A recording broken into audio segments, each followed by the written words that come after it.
We both are involved in the community. It's going to be all about that. I mean, it was, and we both are, and we're both passionate about it. You know what I mean? And that's the common ground we have, basically. And that's kind of where I'm like, hey, you're doing something for community. I'm doing something for community. Yeah. Let's meet up, and so people can see the other cool things. This is dope, though. It's like stuff like this. Like Central Valley don't have this. Like, start it. Yeah. Exactly. And that's the thing there's too. Nothing around. Like, there's not one podcast. I mean, there are podcasts around, but there is not one highlighting the area about anything. Yeah. And I'm like, how is there not one podcast? And then that's why I recorded 5 episodes, and then I was like, wait, what am I doing? Like, what am I actually gonna do? Yeah. And that's kind of where I come with the tagline. What's the backstory between the logo? The palm and the pine? Yeah. So if you drop.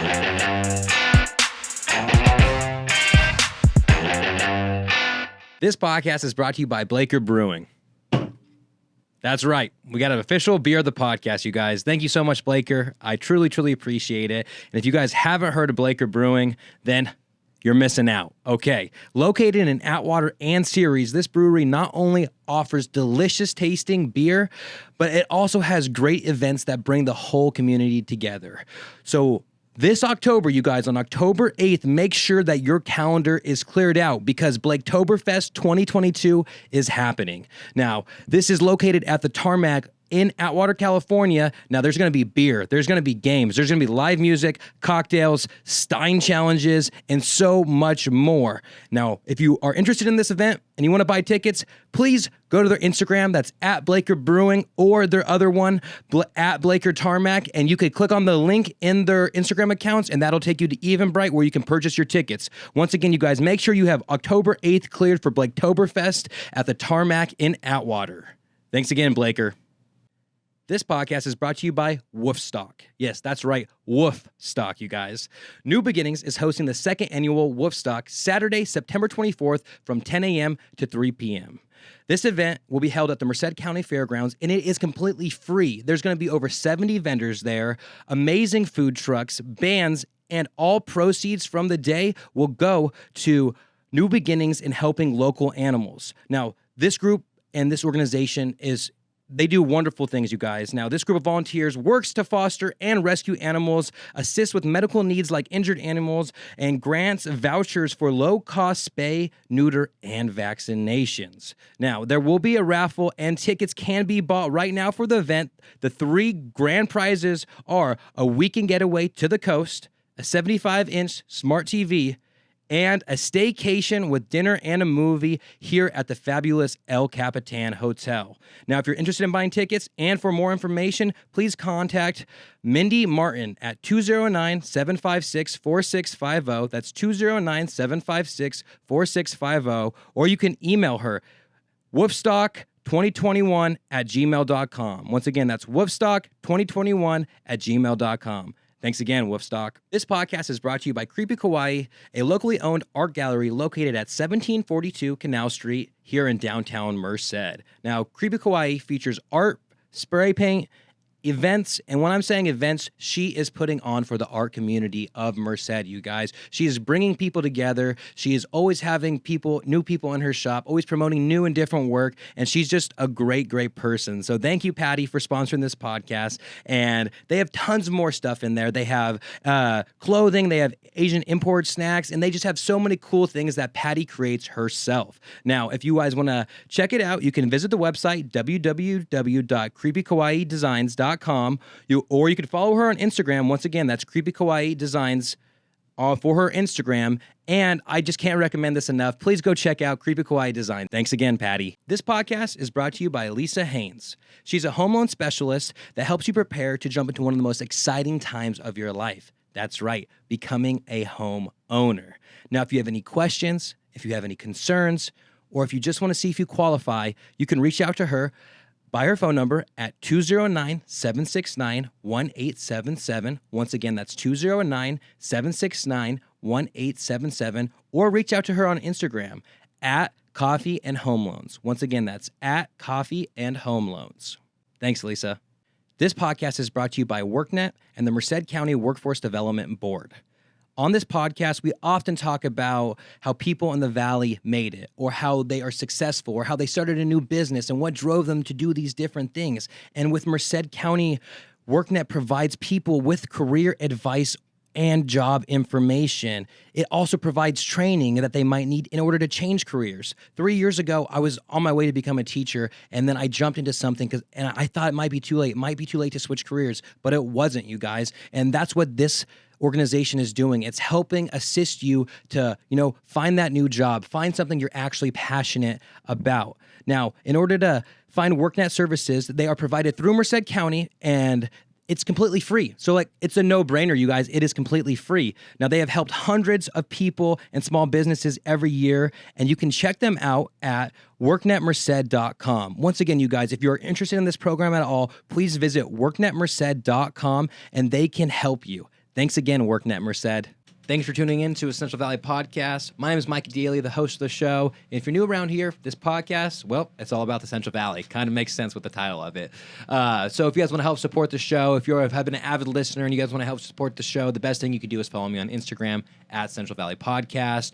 You could also subscribe to my YouTube channel. That would really help me out. Central Valley Podcast, type that in. We got tons of different stuff that would come up if you type in Central Valley Podcast. And that's basically all you guys can do to really support the show. If you're interested in becoming a sponsor, let me know. And if you want to hire me for video photography or anything like that, you can find all my information. If you're listening to the show, you can find all my information easily. So just let me know. And also, you guys can hire the sound guy, Duffy Murphy, if you guys want any mixing and mastering services or anything like that. Now, before we jump into the guest today, I want to first talk about the musical artist. So I've really enjoyed doing these musical performances. Central Valley Sessions is what we have titled it. And this week's, we have a really, really awesome, amazing guest. He's 16 years old. His name is Mally, and he's one of the dopest rappers in the area. He's so good. When he came on, I was just blown away by how talented this guy is. He's so talented. And I'm just so excited for you guys to hear this next song. His name, like I said, his name is Mally, you guys, and this song is called If You Ain't Know. So, once again, please give it up for Mally. Take two, come on. Yeah, it's Mally. Central Valley Podcast. Shout out to Micah and Duffy. I got it right this time. Yeah. Listen, it's Mally. Everybody want my time, guess I'm the man of the hour. I ain't quitting till they hand me my flowers. Them niggas think it be sweet till I show them. And on men they be sour, and on men they be tripping like men. On men it might get that I had to piece it together. I'm just hoping to fix it. Tryna grab hold of this dream, and I'm just hoping to get it. I'm cold with the strips, since I told all these niggas, so stop playing. Torn ACL, my nigga, I'm not playing. It's gonna take a minute to figure what I'm saying. I'm sending shots, can't convince me to stop spraying. I'm still on top like a fitted, what I'm relaying. I'm hard as a rock, so how could you figure that I'm caving? I can't cave in, I got things to do. Don't tell me chill, I ain't in a comfortable place to move. And niggas told me proof is in the pudding, well that ain't been true. I hate the pudding, so tell me the proof is placed in who?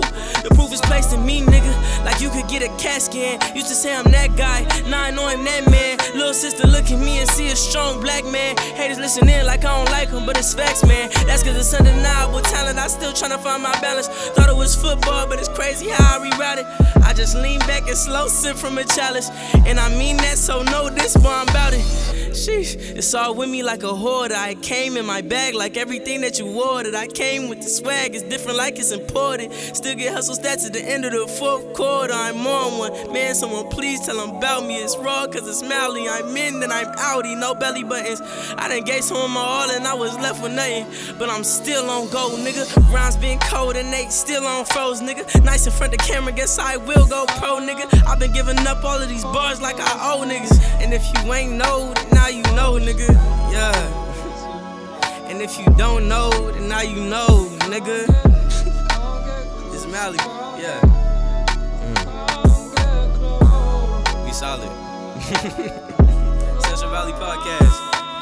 Come on.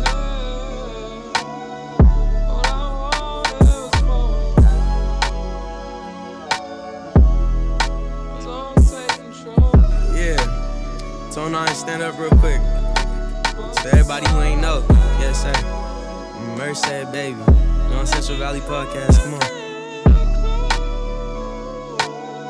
Yeah, Mally's cold. He's an up and coming rapper. Yeah. No way. And he's he's wrestle right heavy now? on Merced. I mean, he's. Oh hell yeah! Yeah, he's heavy in Merced. Like Yep, season 4 is coming on. I don't know when, but yeah. We'll get him. yeah. Yeah, no, he'll for sure. He would definitely do it. Incredible, absolutely unbelievable. I cannot recommend you guys going out and listening to Mally. Mally she's so dope. He's going places, and I'm so happy we could highlight him here on Central Valley Podcast. He's gonna do big things, and I'm just so happy that he took time out of his day and performed here on our show. So thank you so much, Mally. If you guys want to check him out, let me see. I have his Instagram right here for you guys. His Instagram is _real Mally. So _real, and then Mally is MALI. So please go give him a follow. Listen to his music. It's on Spotify, Apple Music, everywhere you listen to music. So can't recommend that enough. Thank you, Mally, again for coming on the podcast. And he will be also playing, or he was also performing a song, I Ain't Mad at Ya, at the very end of the podcast. So stay tuned for that one, you guys. And let's just jump into today's episode. Today I'm joined by Trey Paster. Trey is a football player at Cal Berkeley. He graduated from high school early. He's going to graduate from Cal early, and he is just a very talented dude. He started a program called the 7 Pillars, and the 7 Pillars is a way to give back to the athletes in the Valley because, he said there's tons of talented people here, and he wanted to help shed light on those talented athletes and those talented, people, just kind of like what I want to do with this podcast. He's going to do with the different athletes, and because, I think this area has gotten a bad rep for such a long time. Me and him get into detail. We talk about that on the podcast. We talk about what drove him to graduate early and do all these things, and just what drove him to want to give back to the community. And it was just a great conversation. I truly enjoyed it, and I'm going to stop talking. And without further ado, ladies and gentlemen, please give it up for Trey Paster.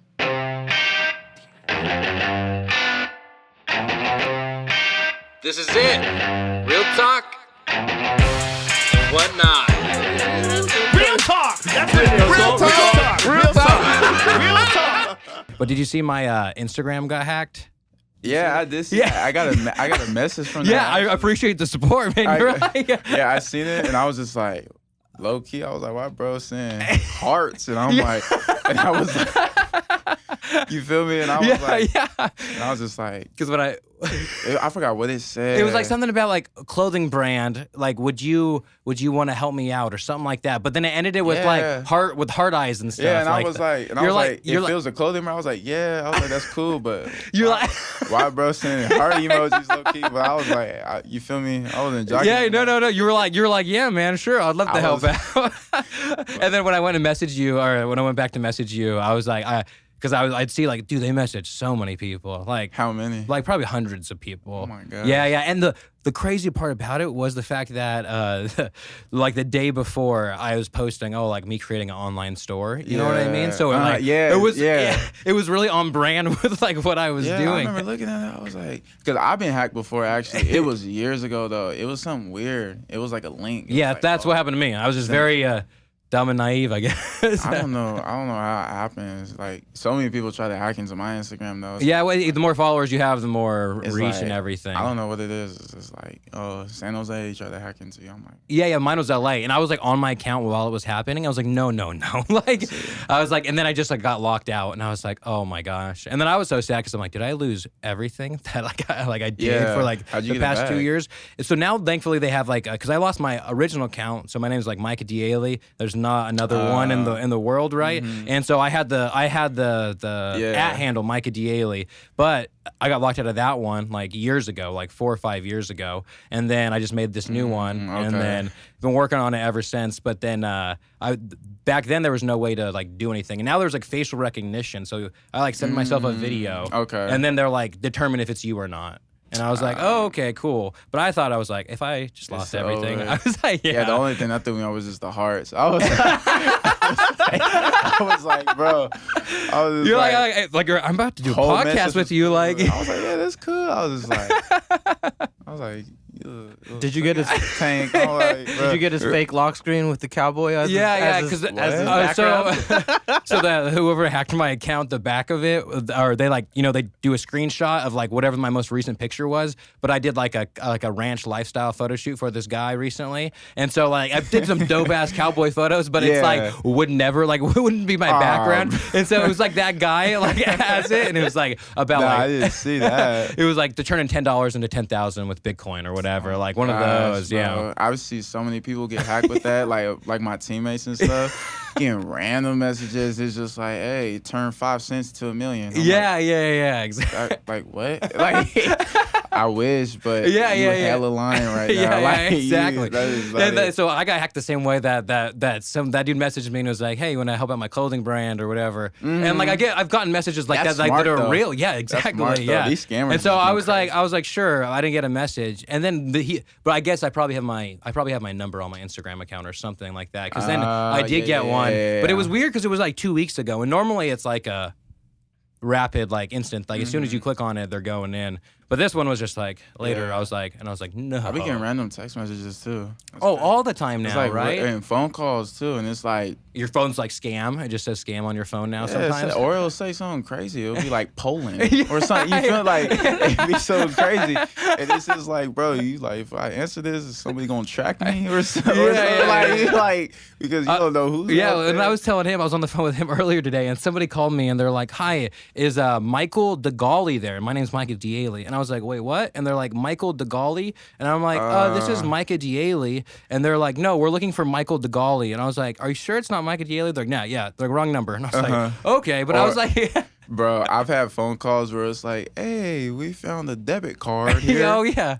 Just reward your Amazon rewards or whatever. Yeah, or like confirm your social security number. Like, bro, I ain't gonna give you my social security number. Dude, I feel bad because it's like all the older people, like my grandparents' age, that are like, oh yeah, they're like, you know what I mean? They're like, okay, like, they'll definitely do it. They have like the African prince ones too. It's like, or they email them. They're like, please send money. Or they'll be like, you want to buy this? Give us your debit card number in the back of the the security, the 3 numbers on the back. Yeah. Oh, it's like, damn, you just got your whole debit card taken. Like, bro, that's crazy. Yeah, they are getting better and better though at like just taking stuff like real quick. Oh yeah. Which is like, I mean, technology, whatever. Yeah, I guess it's respect. And this is Scammers with Trey Paster. Bro. No. So why don't you introduce yourself for people who may not know who you are? My name is Trey Paster. I'm from Merced, California. I play football at UC Berkeley. Yeah, man. Yeah. And that's it. Yeah. So that's pretty much it. And so kind of take me through, like, did you always want to play football growing up, or? Hell nah. No? No, it was actually baseball. So you wanted to be So you want to be a baseball player growing up? Yeah, so growing up, I didn't touch football till I was like 12. You feel me? Like, so you played like T-ball and everything? Bro, T-ball the whole 9. I did freaking basketball, baseball, track. Those was like the main sports. I got competitive at track really at first at like 9 years old.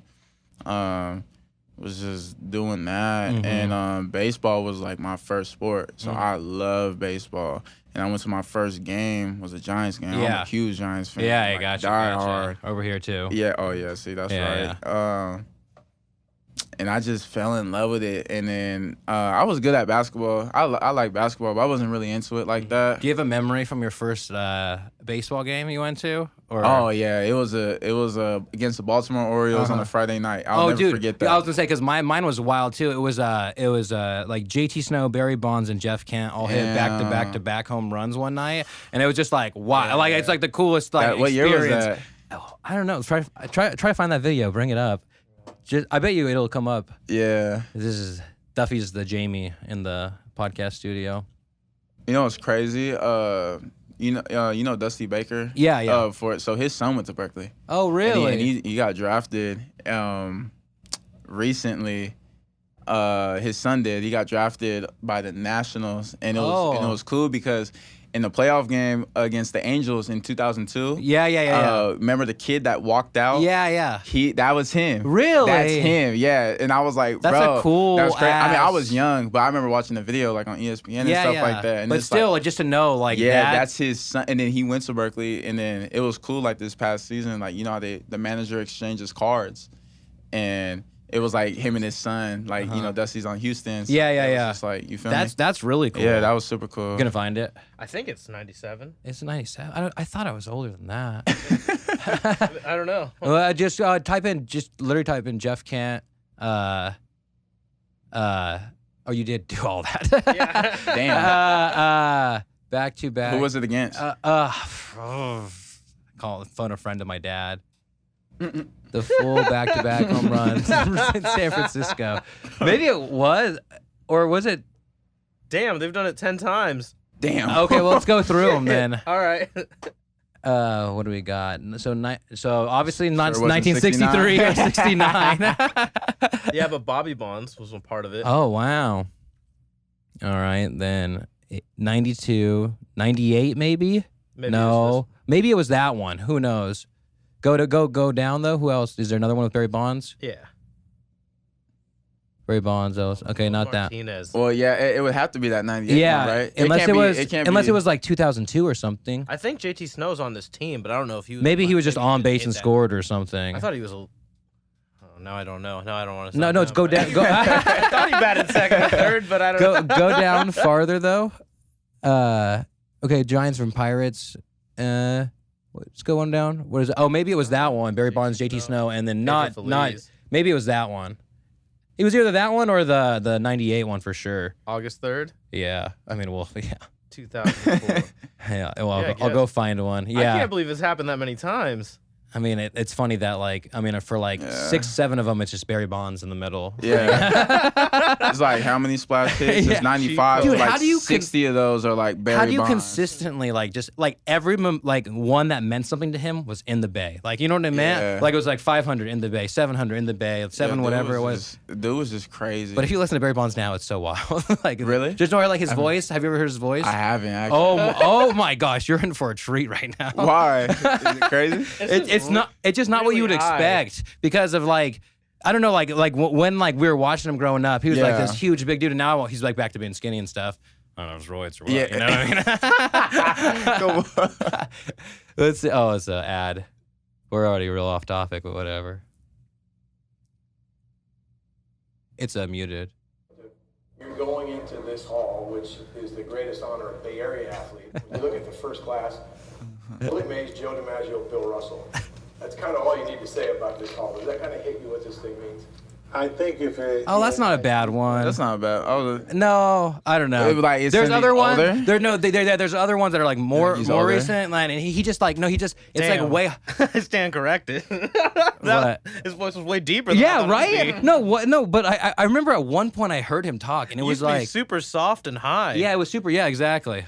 Oh, people are like, well, these guys are just liars on their podcast. They said they were diehard fans. Oh, that looks so bad. That looks so bad. I ain't gonna lie. That's hella funny. That's hella funny. So, but you're playing baseball growing up. That's your sport. That's what you Yeah. want to do. And then it wasn't until what made you kind of start playing football? I'm not gonna lie. In middle school, I went to Weaver.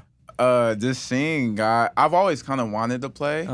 But something about everybody was like, oh, look at the guys, they got their football jerseys on Fridays. Yeah, They're I know what you mean. It looks like it looks it like looks fun to be a cool. part of. and it's and I was the most athletic kid always yeah. coming up in elementary and all that, you feel me? So, and then kids was they always try to find something about you, so they're like, "Oh, we don't know if you're good at everything. Yeah. because you don't You play play football. football, You yeah, play yeah. baseball and track. You're, Yeah. and basketball, you're So scared." you were pure pressured into playing a football, little huh? bit, but I was like, bro, I'll do Look where it you. took you, huh? You feel me? Yeah. I'll do you. Yeah, and I'm yeah. like, okay.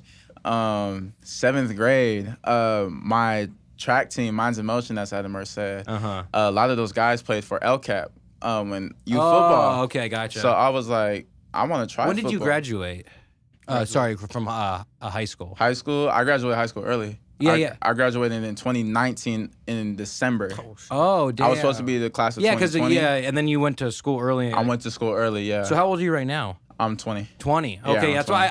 why I was thinking, I was like, he must be 20 because it's just a year, blah, blah, blah. Yeah, but then I mean, I was playing travel baseball in Turlock, like at a Turlock backyard. I don't know if you ever heard of it, but a lot of those guys are in the MLB and stuff now. Was just playing Little League. We almost went to the Little League World Series one year. Oh, like, really? Yeah, you did. Yeah. Dude, one of my buddies was always on a travel team, but Yeah. like he would always like bring, or you, like pins. Wouldn't you guys like pass pins back? Or when he used to play was probably a few years before. Yeah. You know what I mean? Like 10 years. You know what I mean? But it was like every team would have their own pin, and they would like share. Like you'd see everyone's teams would like, if you saw their team, they would give you a pin, and you would give them a pin.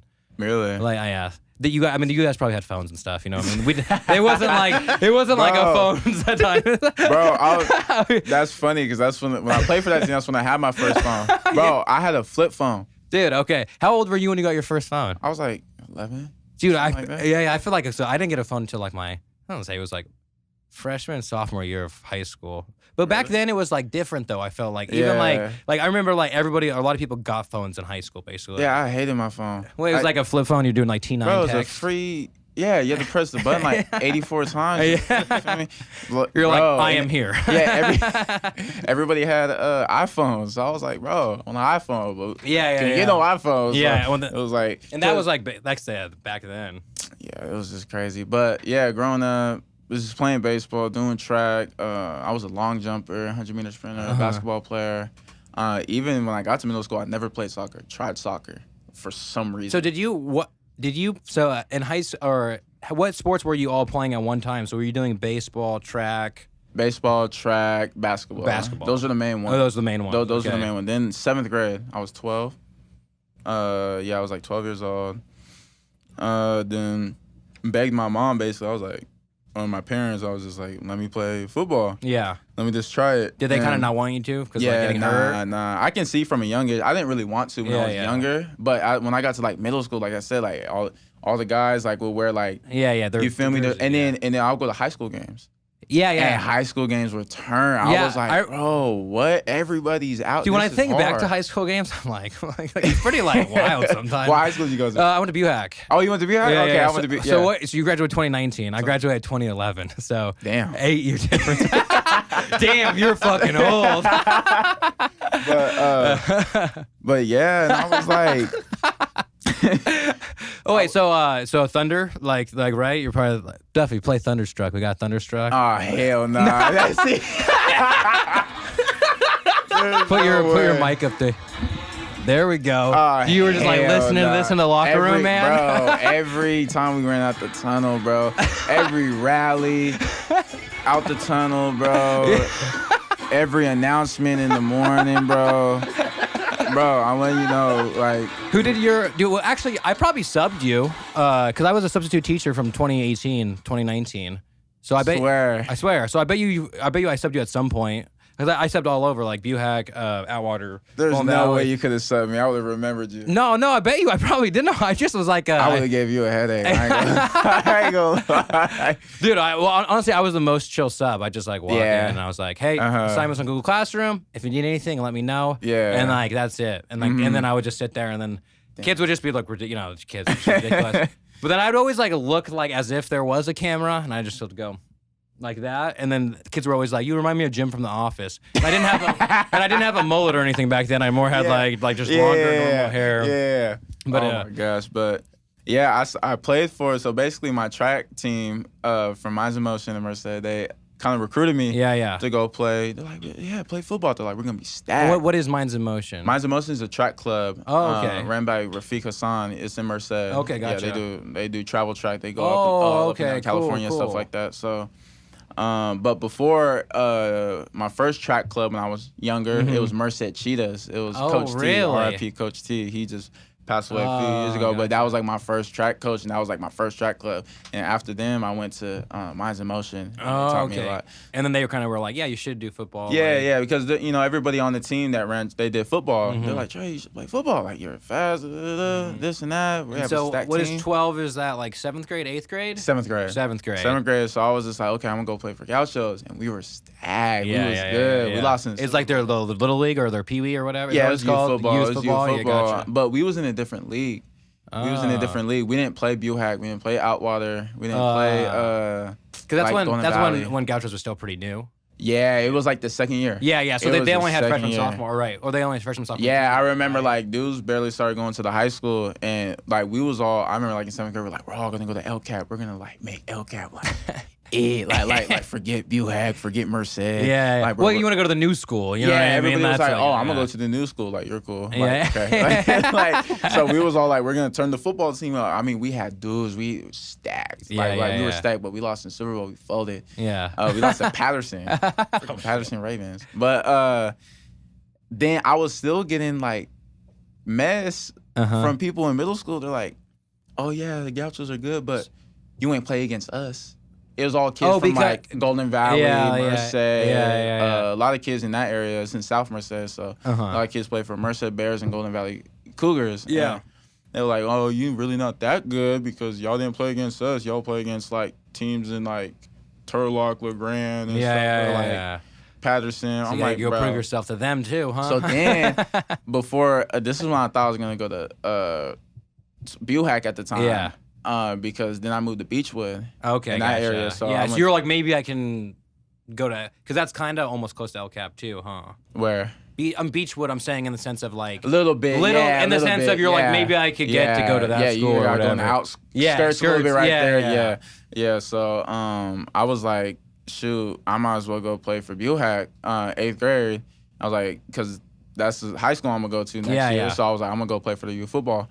And when you were playing football, what position were you when you first started? Youth football? Yeah, youth football. I was like a corner and receiver. Okay, gotcha. Yeah, corner and receiver. And went and played for Buhack. I'm still playing baseball and all this at the time. You know, doing all that. I'm just playing football too. And I just like, I was having fun with it. My mom honestly thought, oh, he's just going to get out of his system. He's really a baseball player. Yeah, like he wants to. Because I ain't gonna cap. I was a crybaby when I was younger. Yeah. I was a crybaby. Like, bro. So like you're like going on the field and you bro, know, yeah, like, and I can't even imagine going on a football field, man. Yeah, I can't. Yeah, that was like, shoot. And she was like, you want to play football? She's like, you cry when you hit your knee on the, like, I'm just like, bro, like, I'll fix it. Like, whatever. Yeah. I'll fix it. I'll prove you wrong. Whatever. I played for Buhack that year. So it was 8th grade year that you did that? 8th grade year. Yeah, we sucked too. Yeah. We went 5-5, bro. I'll never forget that. We went 5-5, went to Manteca and got smacked by Manteca. But then, then I just kind of. And then so you went to Buhack the following year. No, I didn't. I went to Stone Ridge actually. Oh, you went to Stone Ridge? Yeah, I went to really? Stone Ridge. What a twist of that. That's a what a turn. curveball. But was Stone Ridge School open right there yet or no? No, it was. Oh, so you were at the church? I was at the church. Really? I Out was of at what? the church. Really? Bro. I feel like you're like, you know what I mean, because like you want to do sports for so often. That's like, I mean, Yeah. that's a good way to get a D5 full-time scholarship. Yeah, I was like, You bro. know what I mean? Yeah, I was like, I know, but I was like, I didn't. Maybe they're better also now. I don't know. Nah, I don't know. Yeah, I don't know either. I don't know. Yeah. It's a smaller school, so I was Yeah, just yeah. like, okay, here, they have really good coaches. Yeah, okay. So, gotcha. coach used to, the head coach there used to coach at Cal. Oh. He's not there no more, but he's coach like at Cal and he's, at Stone Ridge. used to be. Yeah, he used to be at Used to Stone be, Ridge. yeah, so that's so- why you linked up with that. Yeah, and I was just like, try something new. Uh-huh. You know, we don't know, because at the time it was like all the teams were kind of iffy. Yeah. Like with Buhack, Merced, like Yeah. the programs was like, where you kind of gonna go to? And Stone Ridge had like a steady program, Oh, so I okay, was just gotcha. like, okay, might as well give it a shot. You feel me? Yeah. And so you're Um, playing baseball for them too? Yeah, I like played I played baseball. They didn't have track though. Oh, But, okay. Played baseball there, played football there. Started as a freshman because it's one team, it's on varsity. Yeah, so I it's started, everybody, yeah. Yeah, so I started and all that, and I actually got my first offer. That's when I got my first scholarship Oh, yeah, offer. yeah, that's why, yeah. It was your freshman year, it was right? my freshman year. Who would have thought Stone Ridge then, huh? Look I at me know. talking crap. Yeah, that's the thing about recruiting, man. It's like that's anything. Same thing with NFL too. It doesn't matter where you go. If you good, you good. Yeah, you know. So it's like. So someone was kinda knew watching that. one of your games, basically. Huh? Someone was watching one of your games. Nah, it was Or- after the season. That's a funny. Was it like story. with tape? Yeah. So how does that work? Yeah, I went to Stone Ridge, played my freshman year. Prior to that, I missed a couple games. I broke my freaking shoulder. I had to get 2 metal rods in my shoulder. Really? Yeah, it was crazy. That was like the worst pain I've ever been in because I got the surgery at night and I couldn't get like my prescription Until the morning. Oh, I was in pain all night. I was like a $110. Any nice scar there or anything? Oh or yeah, no? right here. Oh yeah. So they like just cut it. And what did they just put 2 metal rods in it? Yeah, I mean, it was like out of place. And all that. It was like I broke my humerus bone. Damn. It was. And were you like for a while afterwards? Like fuck. It only took like 3 months actually. Really? I mean, when you super I guess, young. yeah, I guess you when can you're bounce young and back super growing, fast. yeah. But I had to get the surgery too to get them out. But that hurt. I remember I'd be like. So the rods were in there temporarily until like. Yeah. Oh, I thought you were still having rods in there. Yeah, people can ask you too. At Weaver at graduation, I had to take my like sling off to walk. Like, Oh, really? But my arm looked hella weird. Like it was all like stiff. It hurt so bad. Like that sucked. It was at the end of the year. I had to miss like Great America trip and all like that sucked. Like you got rods in here. You feel me? Wait, and so did this happen before at Stone Ridge though? Before this summer. So it was that summer. But the okay. injury carried on. I missed like a couple games. Oh, in the beginning of the season. In the beginning of the season. Oh, okay, yeah, gotcha. so, Then you just bounced back. Yeah, yeah. Wild. But honestly, Stone Ridge was so good for me because like the way that they ran it was like is like how we run our college practices now. Well, because you used to be a coach. Yeah, there. yeah, used to be a coach there. So I was just like, okay. Yeah, did that. Then my freshman year there. Then towards the end of my freshman year, I've always been a swag kid. It's a nonprofit organization called Students with Inspiring Goals. I have heard of this. Yeah. So I don't know. I probably just from being around the schools. Yeah, so they help kids get college national exposure through sports, and and they get basically get kids out of here to college. Yeah. So this is a funny story. We woke up at like 1 a.m. And this is my freshman year. 7-on-7 team. We're over here. Yeah, That's what it is. That's it right there. Yeah.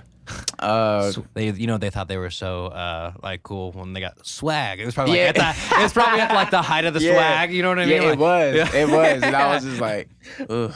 It's like still swag. What are you part of? Swag. It's so funny, but it's so like just easy to say though. But they do so much. Yeah, though. yeah. They actually have a fundraiser coming up.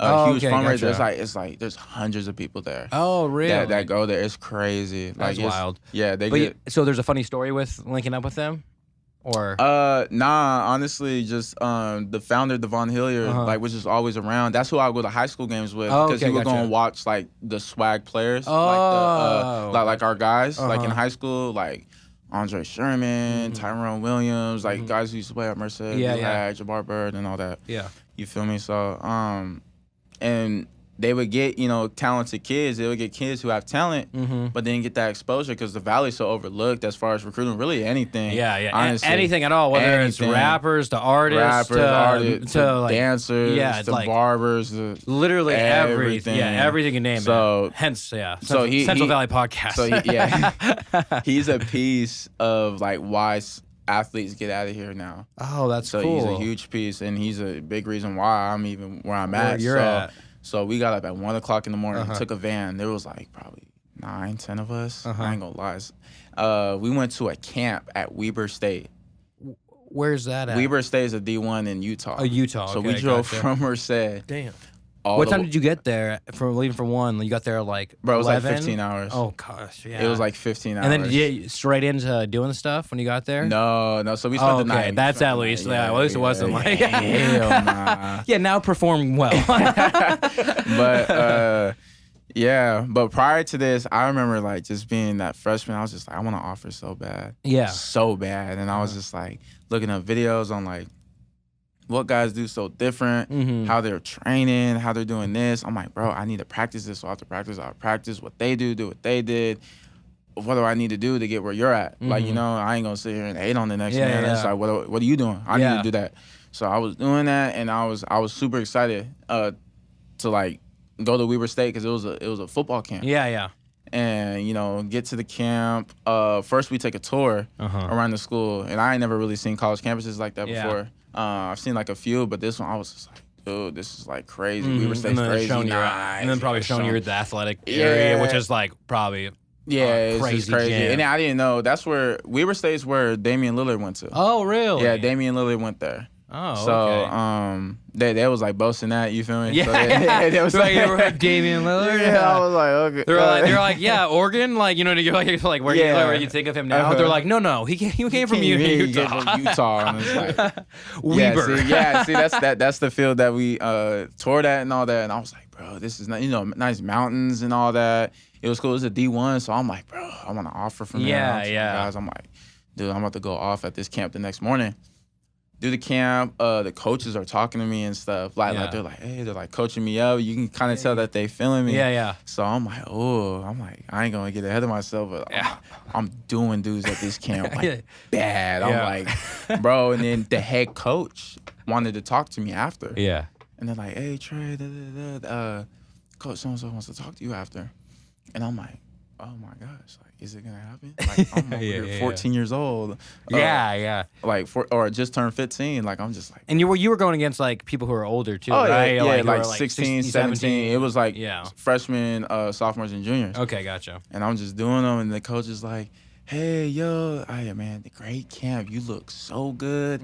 Hey, man, but that's it. And I was like, that's it?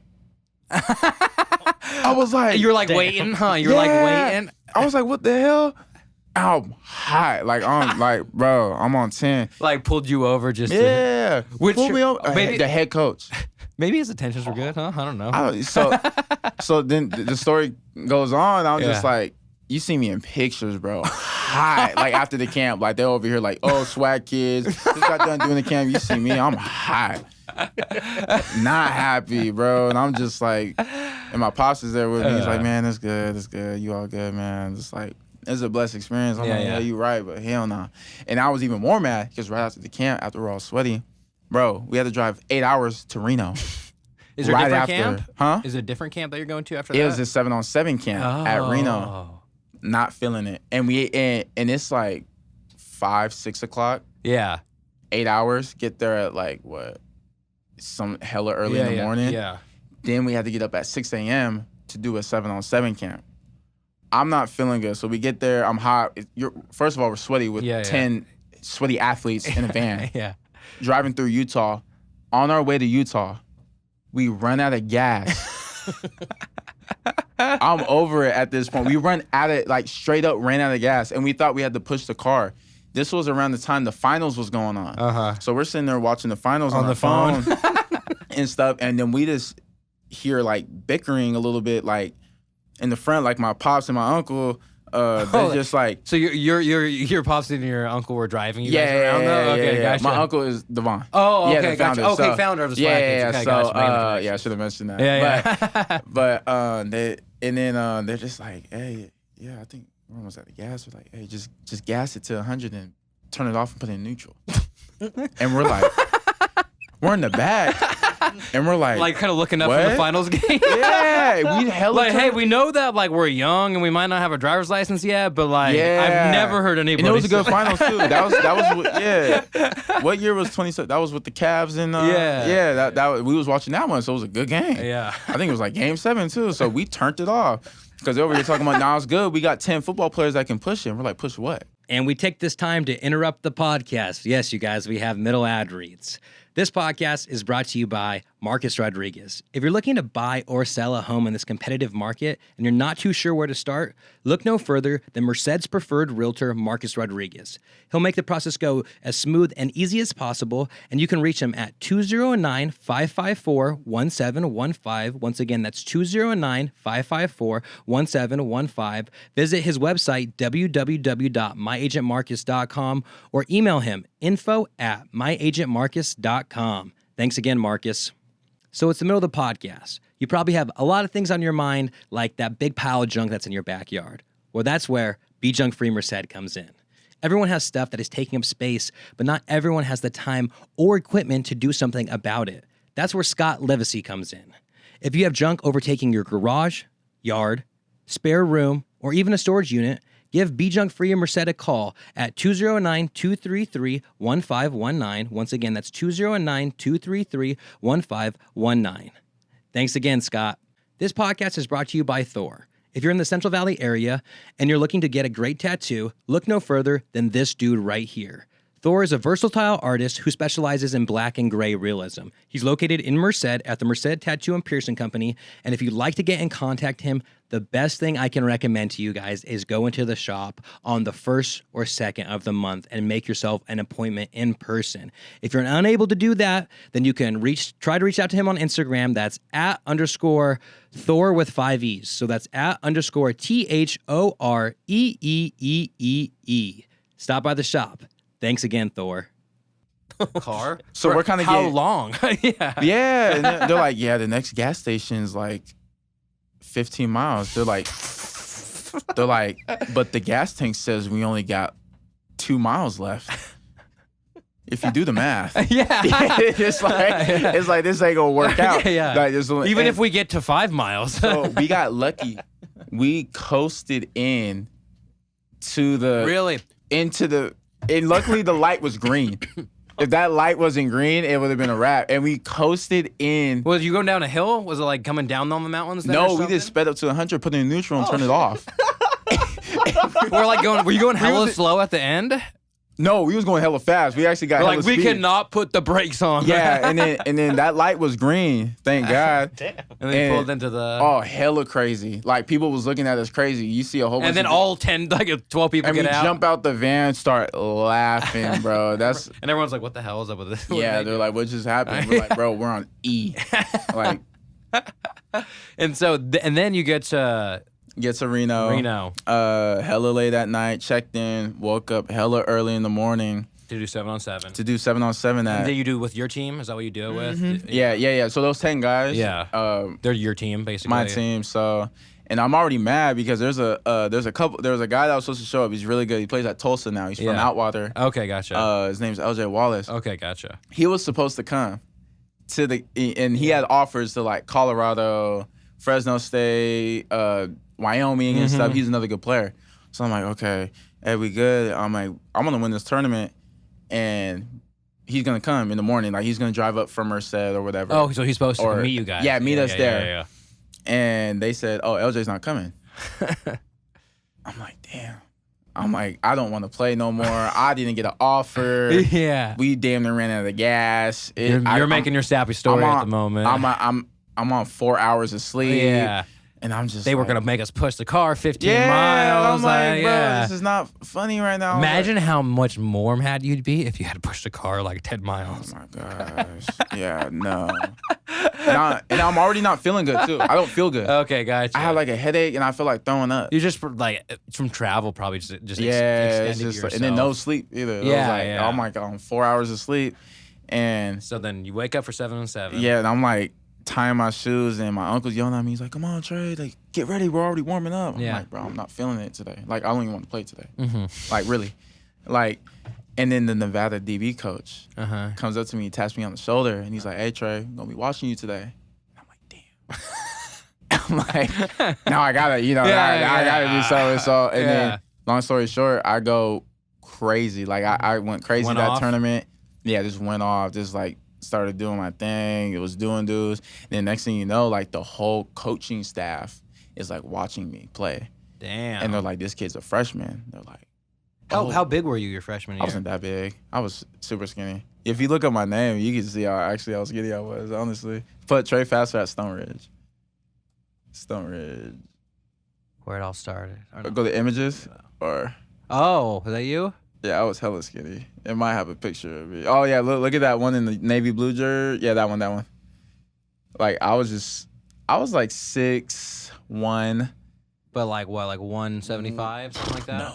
Like 160? No, like 145, 150. It's so crazy. I always forget like how small like people, or we were in high school. Yeah. Like it's like I weighed like 120 or something. Yeah, You know I was what like mean? 150 because, and then that was off of my shoulder surgery. So I like couldn't eat and stuff with surgery and stuff like that. And then I wasn't working out or anything because I couldn't do nothing with pins in my shoulder. Yeah. I wasn't working out or really anything like that. I didn't get to lift much my freshman year, so Yeah, it makes sense. yeah, I just had to make it happen. But So then they're all watching you. and then the head coach, Yeah. he calls me over. You're like, here we go. I'm again." like, here we go again. I'm just like, I'm like, it's so bad. I had such a bad attitude. I knew I did good, but I'm like excited that he's talking to me. Yeah. But it's kind of like I'm looking for the word, hey, you have a full ride scholarship. And he did say it. Oh, but were you still? I didn't hear it though.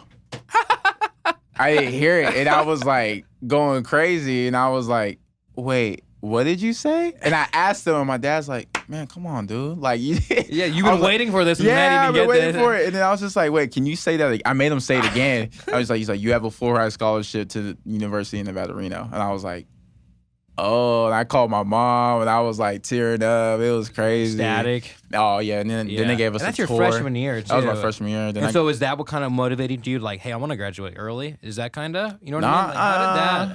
Like, how did you that all come about? That was more so like my sophomore year. I started like talking to my counselor and stuff. Like And I the started different seeing guys. avenues and routes and Yeah, like ways how you can I go get about there? it. So yeah, I took like And I so, took classes at the JUCO. and After stuff you like get that. one scholarship or like offer, do they start kind of coming in after Yeah, that? they kind of start coming in really your junior year because the only way you can get offered as an underclassman is if you're on campus or if you call them on the phone or something like that. So and I was on campus, so they can they talk to can me, then recruit you or not whatever. do whatever because you technically can't take visits and stuff like that until like you're a junior. But if you're already on campus, like at a 7-on-7 or at their camp, or anything, then they can talk to you all they want because you're on their campus. That makes and sense. Stuff. So it's stuff like that. So And yeah, so I got my first offer, and then They start rolling in after that. Yeah, then Arizona, Oregon, Utah, Washington, UCLA. Did the Utah people end up hitting you back for a scholarship or no? No. So so that's Freaking funny. Weber. Yeah. That's funny because then my uncle told me years later.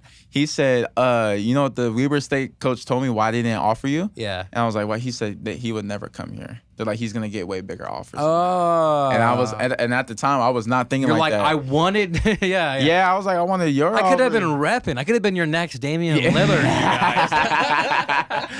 Yeah, that's how I was like. I was not thinking like that though. When I was younger, I was not thinking like that. I was thinking like, damn, they was not feeling me. And I was like, if I can't get an offer from Weber State, what makes you think I can get an offer from like UCLA or Texas or something like that? You feel me? So I was like, whatever. Yeah. And so then after you get back from that camp, you start getting a couple offers. What makes you go to BUHAC? Become a Thunder. It was just in my district, and then a lot of recruiters were going over there and stuff like that. But it was the kind of for that reason though. It was like for football, like it was mostly for football. Yeah, it was just more competitive. And then I want to go back in a public school environment. I never went to private school. Oh, really? Yeah, and then just you went there for that one, and you're like, yeah, I was like, I'm kind of cool out of private school. Yeah. Private school's kind of not for me. It's like just a little different. It's just no. Yeah, I had a whole bunch of friends who went to Stone Ridge and stuff. I mean, I get like the culture and everything. Yeah, it's just different. Yeah, it was just different. So I was just like, it's small too, where it's like everybody knows everybody. Where at least like I used to in high school, me and my buddy Josh would hang out and we'd walk around, and every day we'd be like, I can't believe every day you see new people you've never seen before. Yeah, like at high school. I got a question. What academy did you hang out with? I hang out in D Academy. In D Academy? ND Academy. Okay. Yeah. You hung out in front of. Where'd you hang out? I hung out. Like my sophomore year, I would hang out like kind of in the quad area. Okay. More towards D Academy. Yeah. But then like my junior and senior year, I just hung out in Coach Navarro's classroom. Oh, classroom. Yeah. Classroom. That's kind of what happens with like all football field players. Yeah, exactly. I was not feeling that. So I get my lunch. That's just kind of what happens though, because sometimes I would be subbing a class and then it'd be lunchtime and there would just be. I was like, oh, I guess it's not a quiet. And it'd be crazy. Yeah, it'd be crazy outside too. There'd be all kinds of stuff going on, especially when springs hit. All kinds of fights and stuff like that. I was like, dude, my freshman year of high school, I saw it was the craziest fight, and it was like And I feel like back then, I don't know if it was more wild, but I like was walking in front of H Academy, and then all of a sudden these two girls start fighting, and like they start pulling each other's hair, and then I'm like, oh wow, this is wild, and then one of them like punches the other girl and drops her to the ground.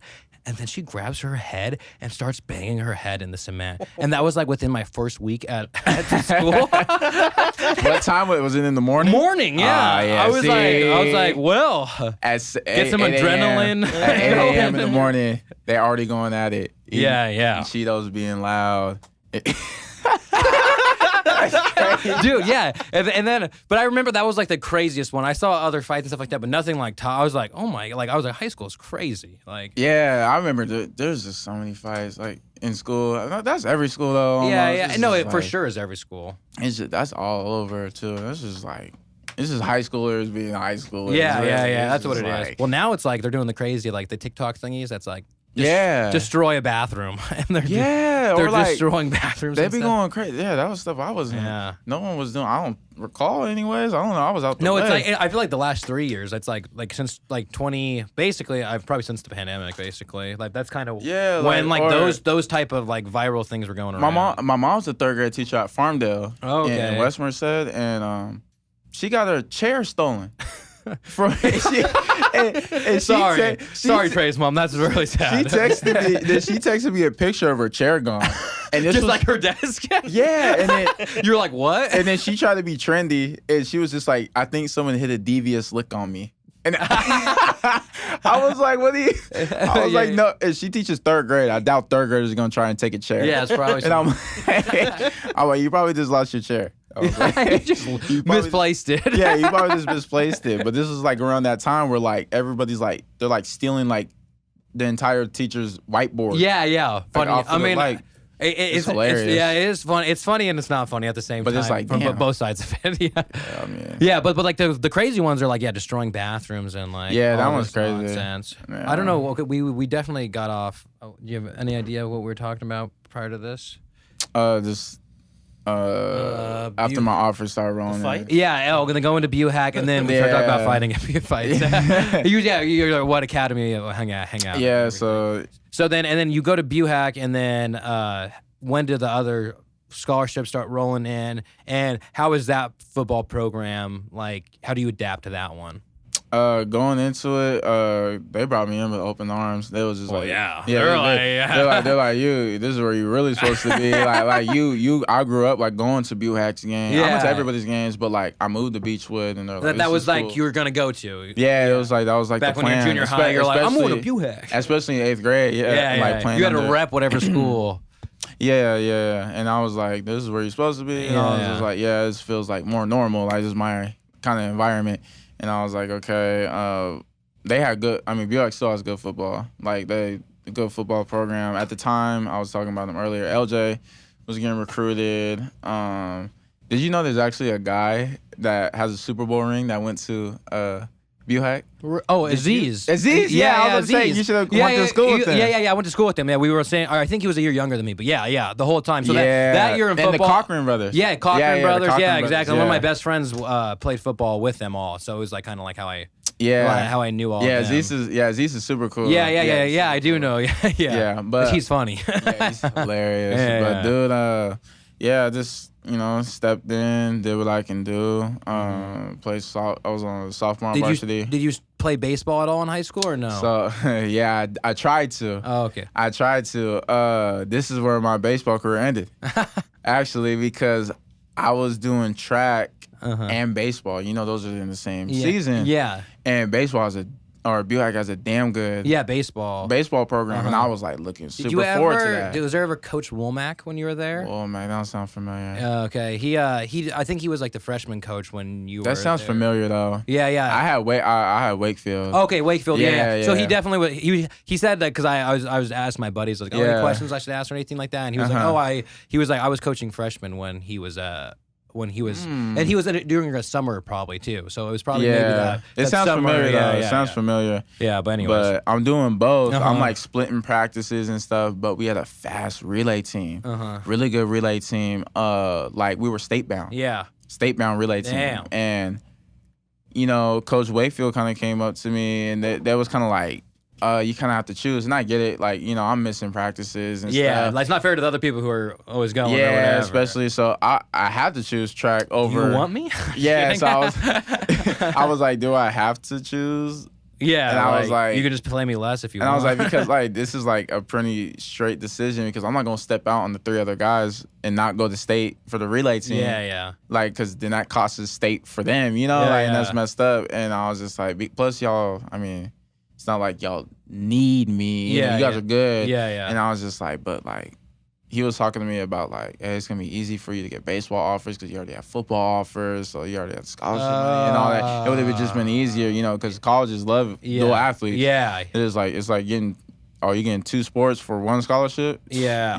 So like, he was just like, I just needed you to be committed, basically. Yeah, he's like, I need you to be committed, and I was just like, I can't step out on those guys, and it's just like, so I chose track, and I never went back. I cried over that. Oh, I cried over that. That makes sense because you're like making a big like you said, your first love I was like baseball. 15 too. Yeah, I was like 15, and I was like, bro, this sucks. I was like, this is not. I never thought I'd ever give up baseball. Yeah, and I have the opposite story. My dad like wanted me to play baseball so much, and like I played it all the way to my 8th grade year. Yeah, and then freshman year, like he really wanted me to, and I just didn't have it. Like I didn't want to. I didn't have it. I know. I just felt so bad. Like when I told him, I don't know. I just like. I just like felt like I didn't mix in with the crowd. Like, you know what I mean? I was playing water polo too, and I was already like, I just felt like I was like, it's not my crowd of people basically. And it was just like, I liked it, but I just don't think I loved it. You know what I mean? Growing up, and then I was like, I'll play golf. Like he was like, you gotta play something else. And I was like, okay, I'll play golf. And so I played golf all 3 years. Oh, okay. Which is awesome. I mean, golf is. I just started getting into golf in a little bit. Dude, it's fun. Yeah, it is. It's just expensive hobby. Expensive hobby. Yeah, dude. Yeah. Yeah, but you just gotta think of it like especially once you get your swing down. It's like you're just hanging out with your bros when you go. You know what I mean? Like it's like most of the time it's like a fun time. Yeah, a lot of guys on my team now they golf. They love golf, and a lot of people. And it's just fun every time you go out with the bros. Yeah, you know what I mean? Yeah, definitely. Because me and him played against each other while we were. But like, so we've met like probably like 5 or 6 times before we actually met in our life. Like we played golf together all 4 years. Yeah. We did it like, and then raised pigs together. We like, y'all did FFA. Yeah. 4-H, yeah. Yeah, or 4-H. Yeah, so then I did FFA. That's so sad. I mean, like, not sad as like doing it. No, but it is. Like for the pig, like you get to take care of it. Dude, let me tell you, my first year, I treated it like a dog. Like I was like, this is my pet. His name is BB. I loved it. You're gonna die in a month. No, but I didn't.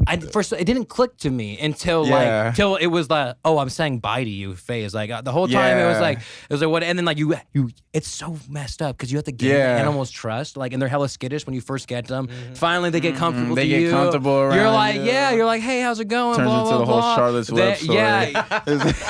Yeah, dude, but like, imagine getting a puppy and then being like, yeah, I'm gonna raise it for slaughter. Like, like that's what it is. You get hella money though. I obviously didn't feel that bad when I did it for 6 years. Because my best friend did it. My best friend, his name's Michael. He did it. I remember I helped them with it, and then I was just like, one day I was like, hey, what happens to it? You know? First I asked him, I was like, what's his name? He's like, oh, I don't usually name it. I was like, well, what are you gonna name it? He's like, Porky. Yeah, I was like, just like went with it. Yeah, I was like, he's like bacon, and I'm like, and he's over here feeding it bacon and all that. I'm like, bro, that's so bad. That's a little more cannibalistic. And I'm like, bro, and I remember like the 4-H people coming over, shaving it, and the scream. Oh, the way those pigs scream. Pigs just like, they sound like they scream. It sounds like bloody murder. Yeah, so bad. But yeah, I was just like, I was like, oh, what happens to it? He's like, oh yeah, they're gonna kill it. I'm like, damn. I'm like, you over here taking. I'm like, man, I was like, that's.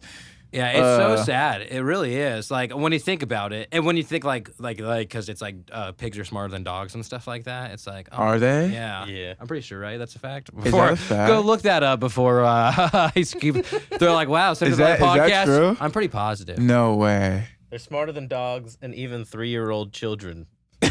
They're smarter than dogs and 3-year-old children. So not that smart. Yeah, it says so much for intelligent. Yeah. Oh, that's crazy. Dang. They're smarter than dogs. I did not know that. And a person that's 3 years old. That's not player. Yeah, see, yeah. So, spitting facts. Money, though. Central Valley podcast facts. Pigs are smarter than, that's hilarious. Yeah. Damn. Yeah, that is that. Yeah, so I did that. So we met so many times before we actually, and then we ended up meeting at a party when like a New Year's party basically. Right. And we're like, hey, nice to meet Great you. party. And then it was like a year after hanging out that we're like, hey, I think we might know each other. Yeah. Like, Where'd you guys meet at? Where's the New Year's party? it was like, so we used to have this place called the Garage, and it was just like our hangout spot. Well, I think I've seen that on your. Have you said that before? Maybe I probably have said it. I think our softball. Yeah, team it's like a house on Kensington in Merced, basically. Oh, okay, Yeah.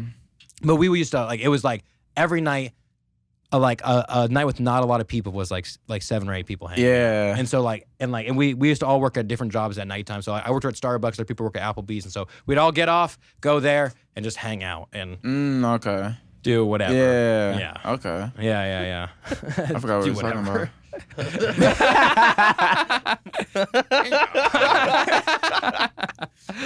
No. And so we were talking about going to BU. I don't know where we're getting Yeah, real we off. go to BU. Oh, and the FFA, and then your friends, and then you were choosing. That was like where we fell off on choosing football or I mean baseball or track. Yeah, so I ended up choosing track, and I just stuck with track. And so you have a state record, right? Don't you have a state record? Yeah, so I went to state my sophomore year for long jumping. Oh, okay. For long jumping, we ended up not going to state. Oh, your relay team? Yeah, that was so bad.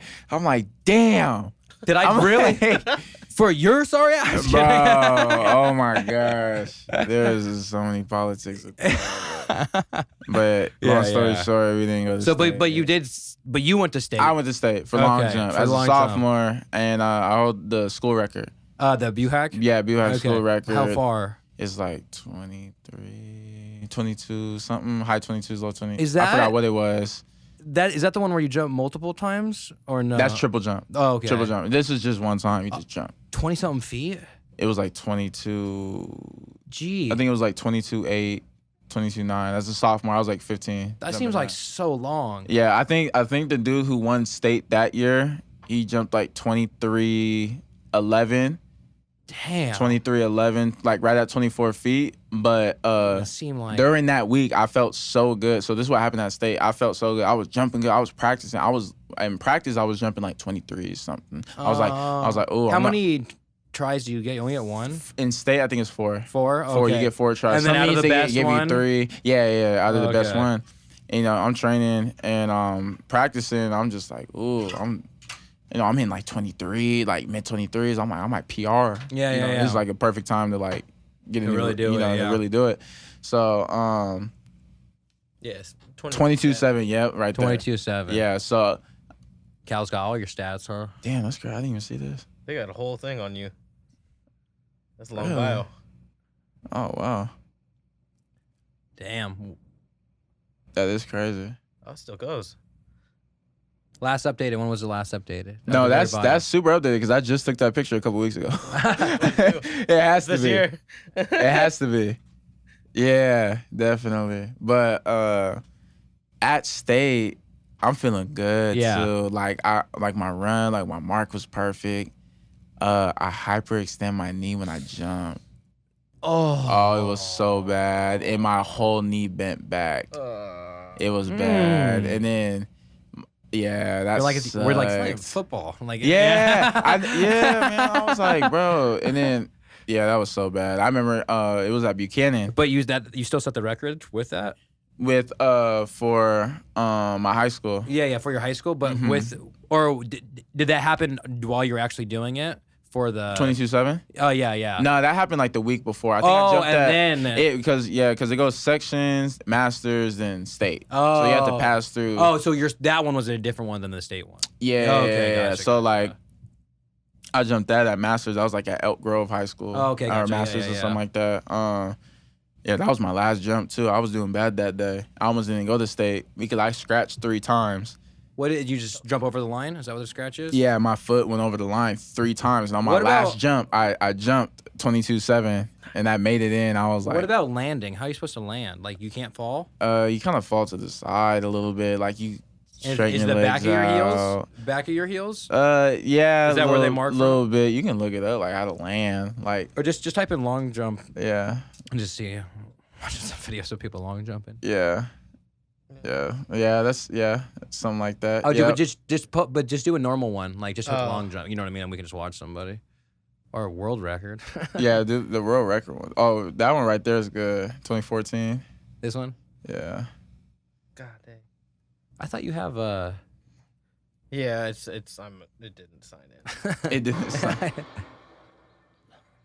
Well, the next long jump again take place in the difficult conditions in New York, but the wind gusting in the faces and behind the athletes resulted in some big jumps. Gee. Wow. Yeah. I guess you kind of land however. Yeah, it's kind of like you just... You want to get your feet in front of you, though. Yeah, so like you're almost leaning back. Yeah. Yeah, that was a good jump, though. But yeah, so I hyperextended my knee. Yeah. And then my parents were about to walk in. And it's like $60 to get into the state. And I'm screaming. I'm like, don't pay. I'm about to come out right now. They're like, what happened? I'm like, bro, I just hyperextended my knee. They're like, damn, we drove all the way out here to Fresno. Mm-hmm. Just to take you right back home. And I'm like, damn. I was like, when you put it like that. I didn't intend to do Yeah, like I did it on purpose. So I'm like, my bad. Like, imagine how mad they would have been if they paid the $120. Yeah, they were at the gate too. And the gate was right next to where the medical was. And I got there. Right. And I was like, tell them don't pay. I was like, Mom, don't pay.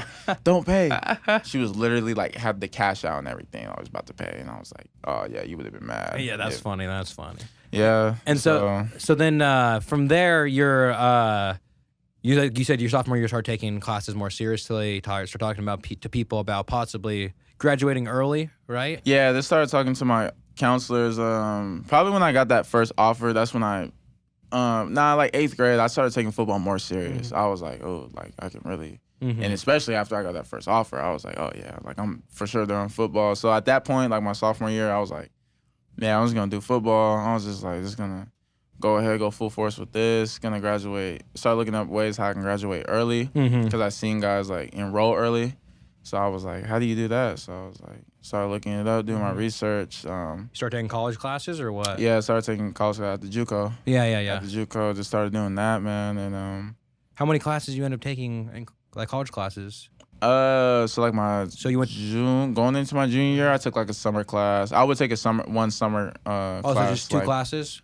Yeah. Oh, okay. It was like, I think I was already like kind of ahead. I took a summer class after my freshman year. Oh, okay, gotcha. Finished math, finished like all my requirements and stuff like that. So I was like, I took like a summer class, but my senior year, the actual semester, I took like a JUCO class in the morning. I was like half day my senior year. Your senior year is your junior year or no? No, so my actual senior year, but it was like cut in half. Oh, so you graduate. So when were you done with school? December 2019. I was supposed to be like 2020. Oh, so yeah, so you were a senior. So like going into my senior year, half senior year. Gotcha. So I was just trying to the timeline in my head. I was like, wait, so what? So that semester, my senior year, half senior year, whatever. I took like in the morning. I would go like zero period, like early, go lift in the morning, and then like I wouldn't go to. I left campus and I go to JUCO and take a class, and then I would chill for like almost a good part of the day, and I come back. I only had like one class. Oh, really? One or two classes. Did you just finish all your GE early? Yeah, I just did it. I got it done, and I had to like talk to counselor, district people, and all that, just to make it clear. Yeah. And all that, and then it worked. My diploma says December like 19th, 2019. It's like weird. So yeah, because everybody on your same grade did 2020, huh? Yeah, it's like everyone like. And then I had to get like a special diploma like ordered and all that. It was just a crazy process. When I went to BUHAC, it was block schedule, and so we only had 4 classes a day. It was an hour we had hour and 40-minute classes. Damn. It was a college. Think about a college class. We had semester. Yeah. So in the fall we had 4 classes. Then spring came and we had a different 4 classes. And so it's just like a college. You know hour and a half classes. Yeah. It was wild. Hell no. Yeah. So but it was cool because if you had a sport, 12:22 hit. You're off for the day. And you only had 3 classes prior to that. I mean, it was a horrible system in the sense of like retaining math because I would take a math class in the fall and then get tested on math and the end of the spring. Yeah. You know what I mean? Oh, yeah. And so it wasn't like a you go away for school for a week. Yeah. You forget everything. Yeah. You forget every single thing that you were taught. Exactly. And then when does the Cal scholarship come in? Like, so what other scholarships? That was like my junior year. They offered me like my junior year. It was like they called me after class. And was it it was a full ride scholarship or? Yeah, so D1 they can only offer full ride. Oh, really? For football. Oh, okay. Any D1 football, like even if it's Sac State, because it's D1, it's D1 and it's football, specifically football, because they have so much.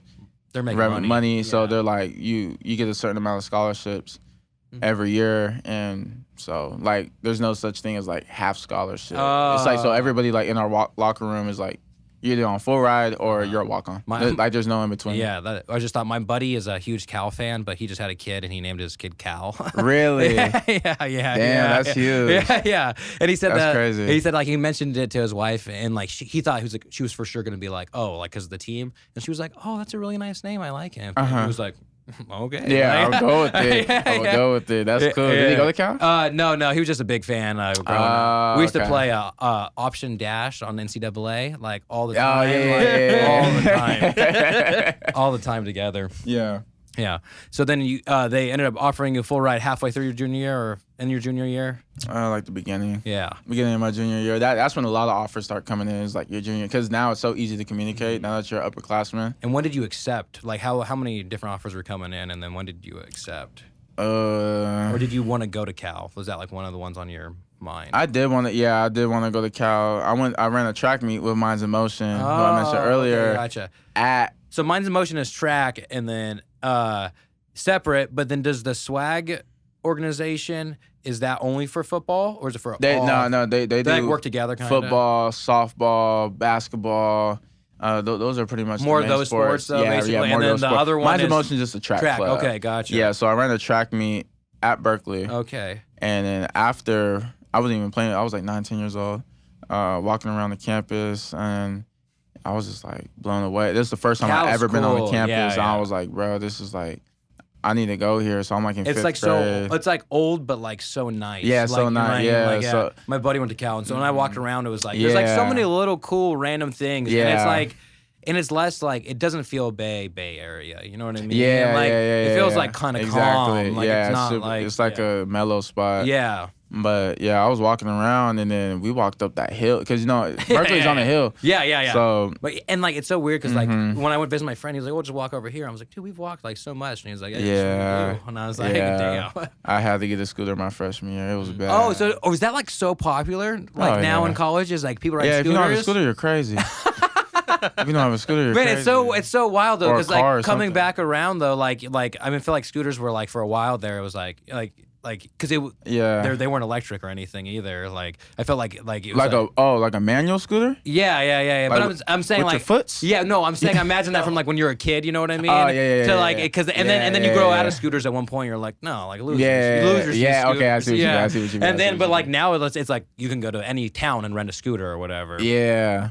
But so you just have a scooter. Everyone has a scooter. Does the whole football team? You guys all like pack in like scooter? Like you guys have a scooter gang? Everybody has. Do you remember that? You were in high school when that came. What? Like girls saying scooter gang. Like you don't remember? I don't remember that. You too old. Yeah. I'm older than him. Oh my god, bro! Girls used to do that in middle school. Scooter gang? Like they used to take pictures like this and say scooter gang. I mean, I feel like I definitely saw pictures like this, but yes, I just didn't know they were saying scooter gang. Bro, every girl in middle Scooter school. gang. No, bro, I promise you, every person in middle school did that, bro. And when I was in middle school, so I was like around 2014. Oh yeah, I was graduating way college. old. Yeah.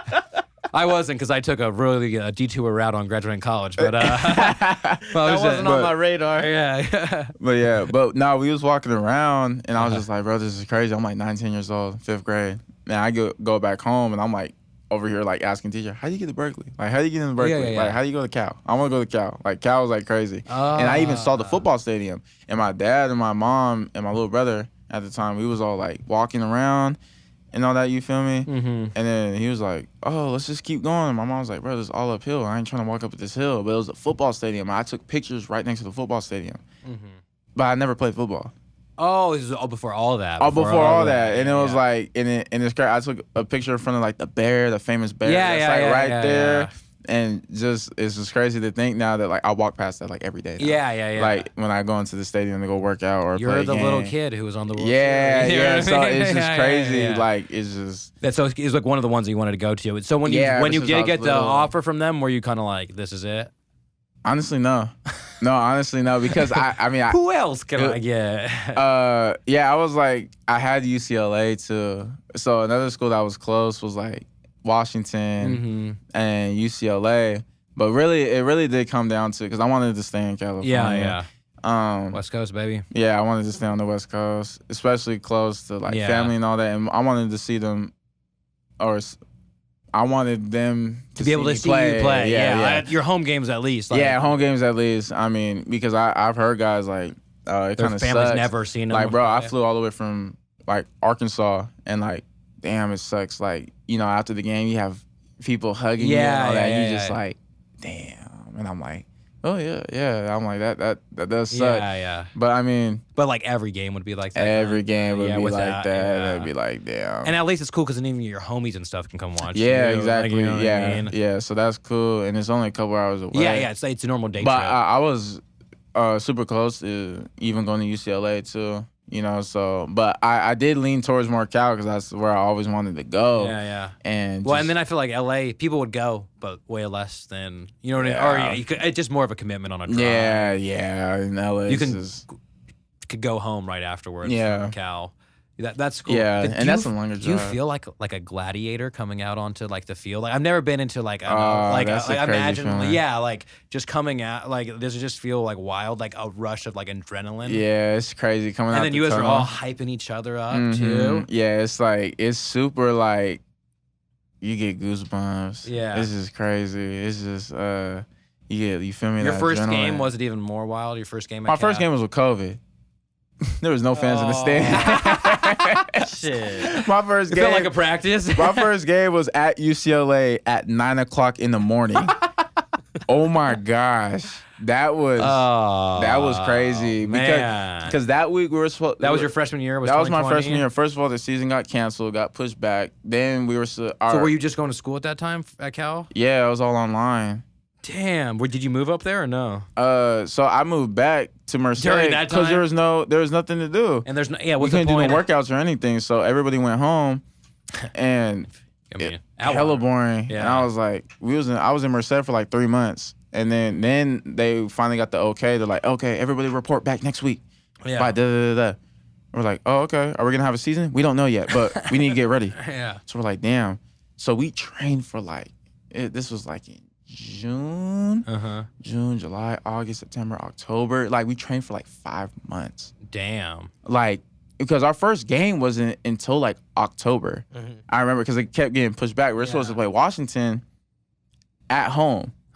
With no fans in the stands. And then like something crazy came up, like someone got COVID or something like that. And then like boom. They were like, we had to play UCLA because we need to play somebody. Yeah. We didn't practice. And so you went to UCLA? Yeah, I flew to UCLA and they're like, we have a 9 a.m. game. 9 a.m. Because it was Sunday, and you know the NFL teams play on Sunday, so they're trying to get them on TV, not the college team. So they're like, if you want people to watch, or like there'll be more people watching then. Yeah, so it was just crazy. My first game was against UCLA, and it was just like did it just feel weird, like off playing with like there's nobody in the stands. After a little while, you kind of get used to it. It was a crazy stadium, though. Yeah, I was gonna say right. It was a crazy stadium. That's a really nice stadium. Yeah. Well, that's where the Rose Bowl. Yeah, Rose Bowl. So that was crazy. Yeah, I don't know. Coldest showers I ever had. Sorry, I just looked at. I'm sorry. I was like, yeah, he's looking at the screen. Yeah, because Brian, my buddy I was talking about, they went to the Rose Bowl. They saw Ohio State play, right? Ohio State. Like a few years ago. Who was it? Ohio State and somebody. I couldn't tell you. Damn, that's gonna bug me. Yeah, here we go. Utah. Yeah, Utah. Oh, but not the Weavers, huh? Oh, Weber State. But yeah, I just I kind of knew I always wanted to go to Cal. And so plus it was close to home. When did you commit? When was that? So I actually committed in May. You wait. A lot of people don't know that. So I silently committed in May. But I announced the commitment July 14th, which was my mom's birthday. And yeah, so that was kind of hard to keep. I was like, so after May, I just stopped announcing my offers. I started getting more offers and stuff like that, like verbal offers, like. But did your mom not know? Tennessee. No, she knew. Oh, okay. As soon as I committed, it was like, I think the actual day, I was like May 12th. Oh, okay. I told I was at the football stadium. I got done doing like a Nike camp up in the Bay Area. It was in El Cerrito. Yeah. And I just was feeling it. It felt right. So I was like, hey, I'm going to commit. Like, I don't want to wait. Like, I already know I'm going to go here. So I was just like, I'm going to lock in. But I didn't announce it until like 2 months later. Damn. So there was other coaches still like texting me and stuff like that. And I was like, yeah, maybe. Damn. You know? Yeah. You're so like, oh man, I could have. Dang. And then, so then you commit, and then do you go to Cal spring 2020 at all? Spring 2020. So yeah, I got some spring football in, got some, college classes in and stuff like that. I only got like 3 practices though, then COVID hit. Okay. And then because it hit in March. Oh yeah, and then you just went home until June basically? Yeah, went home until like June, and then trained for hella months. And then I think we ended up playing like 4 games. Oh, that's all the first year? Yeah, we just played like 4 games. No fans in the stands. Gotcha. And then second year, what's your major at Cal? American Studies with a concentration in business and entrepreneurship. Okay, American Studies. Mm-hmm. And what is So it's like you can study anything. Oh, okay. Like so business and so I'm studying okay, just like a variety of things basically. Yeah, it's like a whole bunch of things. I majored in educational studies, which is like you can kind of teach anything you want. Yeah. So that's what it is. There's like there's like a concentration in like technology. But you pick a concentration, gotcha. So that's basically kind of like okay, gotcha. the area that you're going. And did you want to graduate from Cal early too? I technically am actually. Right? I'm graduating next year. But are you gonna then declare for the draft, or do you gonna play football in the fall still? Depends on what happens, but I mean, how do I say this? Like, I still have years of eligibility left. Yeah. Okay. Gotcha. I still have tons of years, so I'll be. So you can have elective classes, basically. Is that what? Yeah, I'll take. I can, go. I can get my master's at Cal. I can do like a certificate program at Cal, stay at Cal. Okay, gotcha. I didn't know. Yeah. Yeah, as long as you're taking a couple classes, you can still be playing. Oh, okay. Yeah, gotcha. I still have. Yeah. And so do you get 4 years or how many years of eligibility do you get? Counting this year, I have 3. Counting this year, I have 3, but you can have 4 total. Yeah, you get like 4 total, but COVID year didn't count. Oh. So they gave us that year back. So really, is this technically your? Technically, this is going to be your 3rd. This is going to be my 3rd, technically, but it's really your 4th. No, it's really my 2nd. Like it's like my 2nd full season. Oh, 2nd full season. Last season was my 1st full season. Okay, there we go. Yeah, because the year before that was COVID. Oh, and wow. That year, so you could potentially play 2 more years. Yeah. Wow. Mm-hmm. That's dope. Yeah, so there's all kinds of things. And is the dream getting drafted NFL? Yeah, definitely. And 100%. just that's dope. Mm-hmm. That's so dope. Yeah, that's the goal. Represent the Central Valley, man. Trying to. Yeah, there you go. And so speaking of representing the Central Valley, let's talk about the 7 pillars and kind of what is that? Why did you want to start it? Yeah. And kind of this podcast will be after the event that happened. Mm-hmm. So so good success, very big. Yeah. Yeah. So one day I was just like, I'm always speaking at schools in Merced and stuff like that. Going back to Weaver, Buhag, other schools in Merced, even other schools in the Bay Area. So, and then really what kind of kickstarted it was everything that I was being told, advice that I was being told from coaches, from motivational speakers and stuff like that. I kind of put it into one kind of bowl. Mm-hmm. And, I picked 7 words that I feel are, probably the strongest or something that you need. Pull up his website. You have a website, right? Yeah. Yeah. I think 7 pillars or the 7pillars.org. Oh, there you go. But so what are the 7 pillars that 7 foot you can pull it up. Go to the about us tab. Our vision and mission. Yeah, my fault. Yeah. But Jimmy's video, shout out. Oh, is it? Yeah, that is Jimmy's video. But the 7 pillars are 7 words that I kind of collected over the years. A coach from the Under Armour camp told me, you know, there's going to be a lot of people telling you a lot of things. So kind of put it into, you know, your bag, put it into your pot. We take this time to interrupt the podcast to talk to you guys about our sponsor, Crybaby Wine. Proudly located in Fresno, California, Crybaby Wine offers you your favorite delicious tasting wines like Chardonnay, Cabernet, and everything in between. Hold on, let me pour myself a glass. Not only do they offer these great tasting wines, but they also have de-alcoholized CBD wine. That's the one I'm drinking right now. Now, infused with CBD and CBG, these wines help you reduce anxiety and alleviate stress. You can find their products at crybabywine.com. Once again, that's crybabywine.com. And if you live in Fresno County, you'll receive free delivery. Once again, check them out at crybabywine.com or follow them on Instagram at crybabywinecalifornia. Drink this if you're trying to relax in the evening. Thanks again, Crybaby. What I just did right now, you guys, is what I do every day. This podcast is brought to you by Sisters of the Valley. Located here in the Central Valley of California, these sisters make homegrown healing products like CBD salves, CBD tinctures, CBD oils, and mushroom coffee. These products are amazing, you guys. I constantly take drops of the oil and rub salve if I'm sore or if my body is aching or hurts. These CBD salves work wonders, you guys. Now, these great ladies believe you need to heal your body the safe way, the way nature intended it. And that's why I know by using natural products like this CBD. Now, if you guys want to buy some of their products, you can visit sistersofthevalley.org. Once again, that's sistersofthevalley.org. They have tons of different products in different sizes. Or if you just want to follow them on Instagram and support them that way, you can follow them at Sisters of the Valley. Once again, that's at Sisters of the Valley. Thanks again, sisters.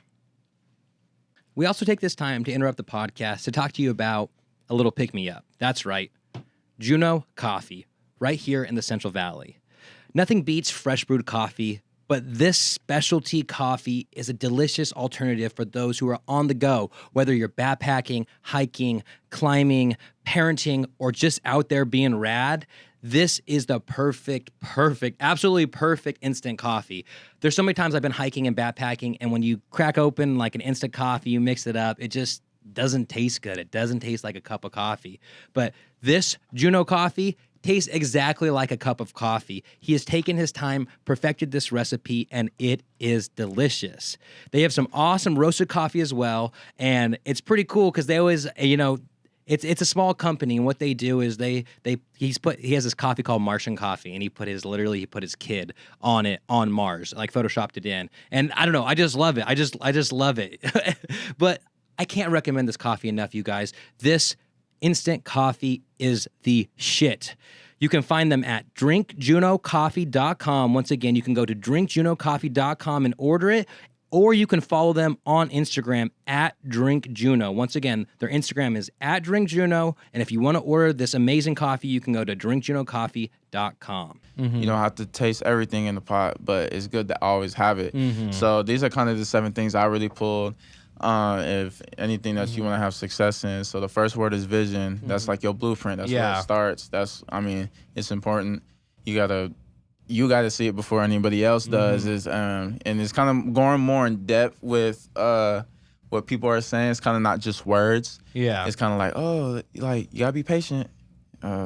Show me what does patience look like? What is really patience? Because it's way, and that's when that term comes in. It's way easier said than done. So what does vision look like? It's a goal that's, what do you want it to look like? What do you want to do? I want to do this. How do you get to pick exactly what it want? Like how you want it to look, how you want it to be, what you want your brand want to be, how do you want to do this, how you want it to look, anything. So to make that vision happen, you need a goal. So goals they just can't start with, I want to end up being this. Okay. Well, you gotta start. Your end goal just can't be like, I want to play in the NFL and that's it. It's like you have to make the smaller goals to work up to it. So you gotta get daily goals. Yeah. You gotta get weekly goals. You gotta get monthly. But you gotta start little. Yearly. Yeah, because it's yearly. But you could. You don't know exactly what I'm saying. You definitely could. Yeah. But you gotta start off small. You gotta get little things because everything in life connects with each other. Every little thing that you do will translate at some point. So, you know, you gotta have goals, and you gotta set those things. You gotta set daily goals. The next one is you gotta be dedicated to it. You know, anything that's worthwhile. I mean, you gotta put your all eat, breathe, and sleep it. Yeah, see, that's what I'm. Anyone that just gives up on something easily, they ain't dedicated to it. Yeah. It's so easy to give up something that you didn't put your time into, you know. Or you didn't take the time to understand or take the time to develop, or... Yeah, you know, like, it's like, oh, man, I didn't care about this water bottle. I barely drank it. Like, it's like, that was a horrible example. But like, or like, just like this water bottle. Yeah, or like, you know, or if you worked really hard on a project, you know, and someone tells you, oh, you can't present it, like, you're gonna kind of fight back because you put time into that. You know, you're gonna go. You know, it's like, gonna be hard to take something away from someone that put their all into something. Yeah, and know? the more you put your all into it, the more kind of you know what you have too. Like you're saying, it's like what's in your pot, what's in your bag. Yeah, you know what I mean, it's kind of like they're all, I'm sure, complement one another in one way or another. Yeah. And then other words, like, they comment, like, so you gotta dedicate your time. You gotta, you gotta sacrifice, you know, some things to make, like, how bad do you really want it? You gotta dedicate. You gotta sacrifice your time. You gotta do that. You gotta do this. You know, get to where you gotta get to get those goals. Yeah. To ultimately reach that vision. So, next one is gonna be patience. Because that's hard. Yeah. That's hard. That's I mean, being patient is one of the hardest things that a human can do. Just knowing that is gonna come, especially if you're dedicated to it. And the other words, when you're consistent and you have perseverance, it's almost like you can do anything. I'm like thinking about all these things, but like towards my podcast. I'm like, hey man, I think I'm doing pretty good on these things. Maybe we'll start putting more episodes out.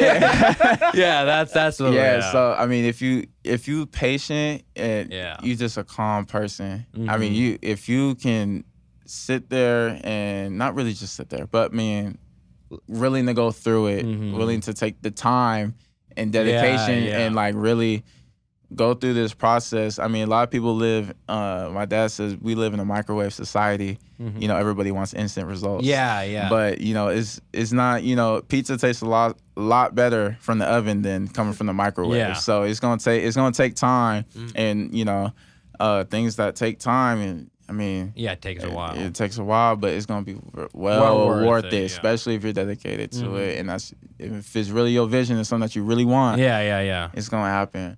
And the next one, I would hope by now. That's what I'm doing. I was like, I would hope this is what I really want. And the next one is being consistent. So that one's hard too. Yeah, consistency is hard. Being consistent. I mean, a story I have with that being consistent is, for example, this water bottle. Exactly. Like, say if I'm at practice and, you know, I'm a Division I guy or whatever, and, you know, I'm doing really good, and then maybe, like, one time a guy gets me. Like, he catches a ball on me. And they're like, oh, that means I'm D1, I'm this, I'm that. No, it don't. 9 times out of 10 is way better than 1 out of 10. You know? And then you never know who's looking. When you're consistent. The reason why big reason why I got my offers is because, you know, the tournament, I didn't just go off that tournament. I was consistently working on my technique all the time up into that tournament. It just happened to be seen because I was consistent.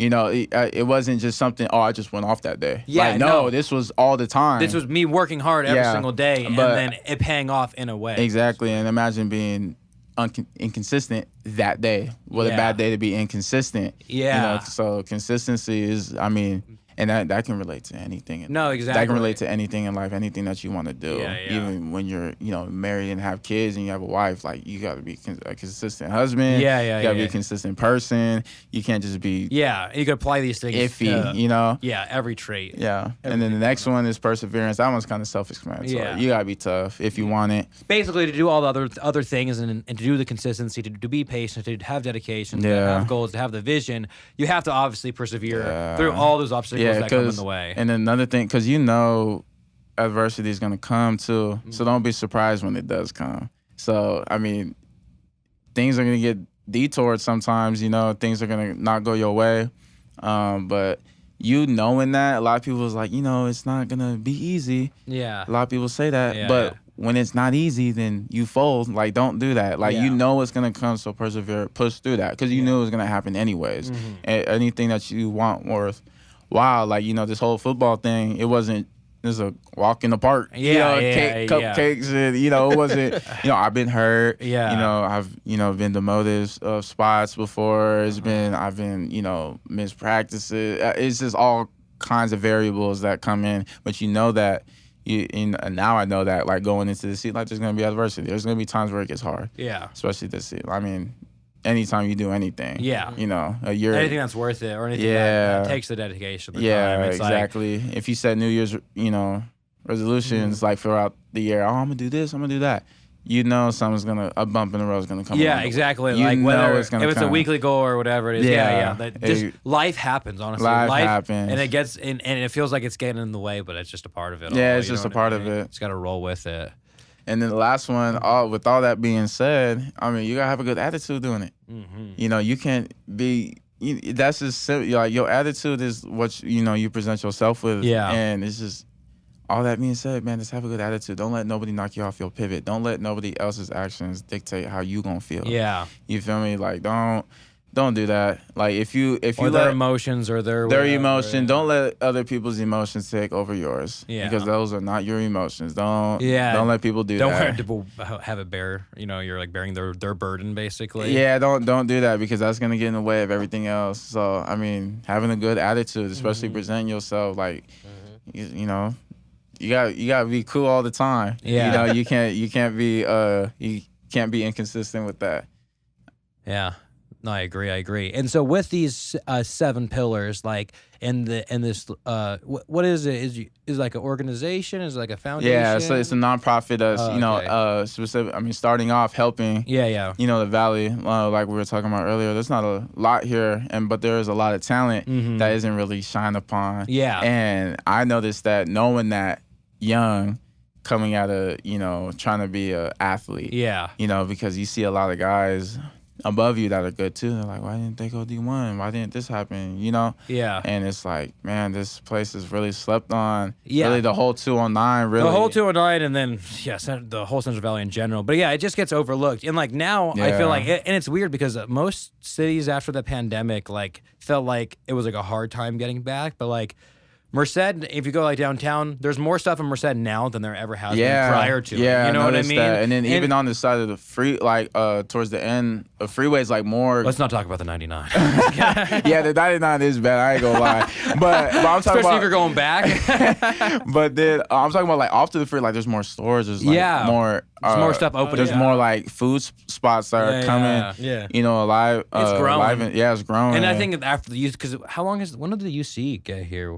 2005. Yeah. So like, because you think it probably takes almost 20 years to get like a consistent, to feel the impact of having a university too. You know what I mean? It takes time. But yeah, and that's the whole that's like you want to get back to the community that raised you, right? Basically. Yeah, exactly. And that's the kind of the similar reason why I started the podcast is because it's like you're saying, like it gets overlooked. Like you don't hear a lot of good things about the area, or you see like 209's posting like just nonsense. Just bad, and it's always bad stuff. And my whole thing is like, I'm all cool with it, but it's like if you're gonna be 209 times, post good stuff too. Exactly. Like, you know what I mean? It's like I get it. We got a lot of fires and random cars on fire. Like, they should change their name. Yeah. Too.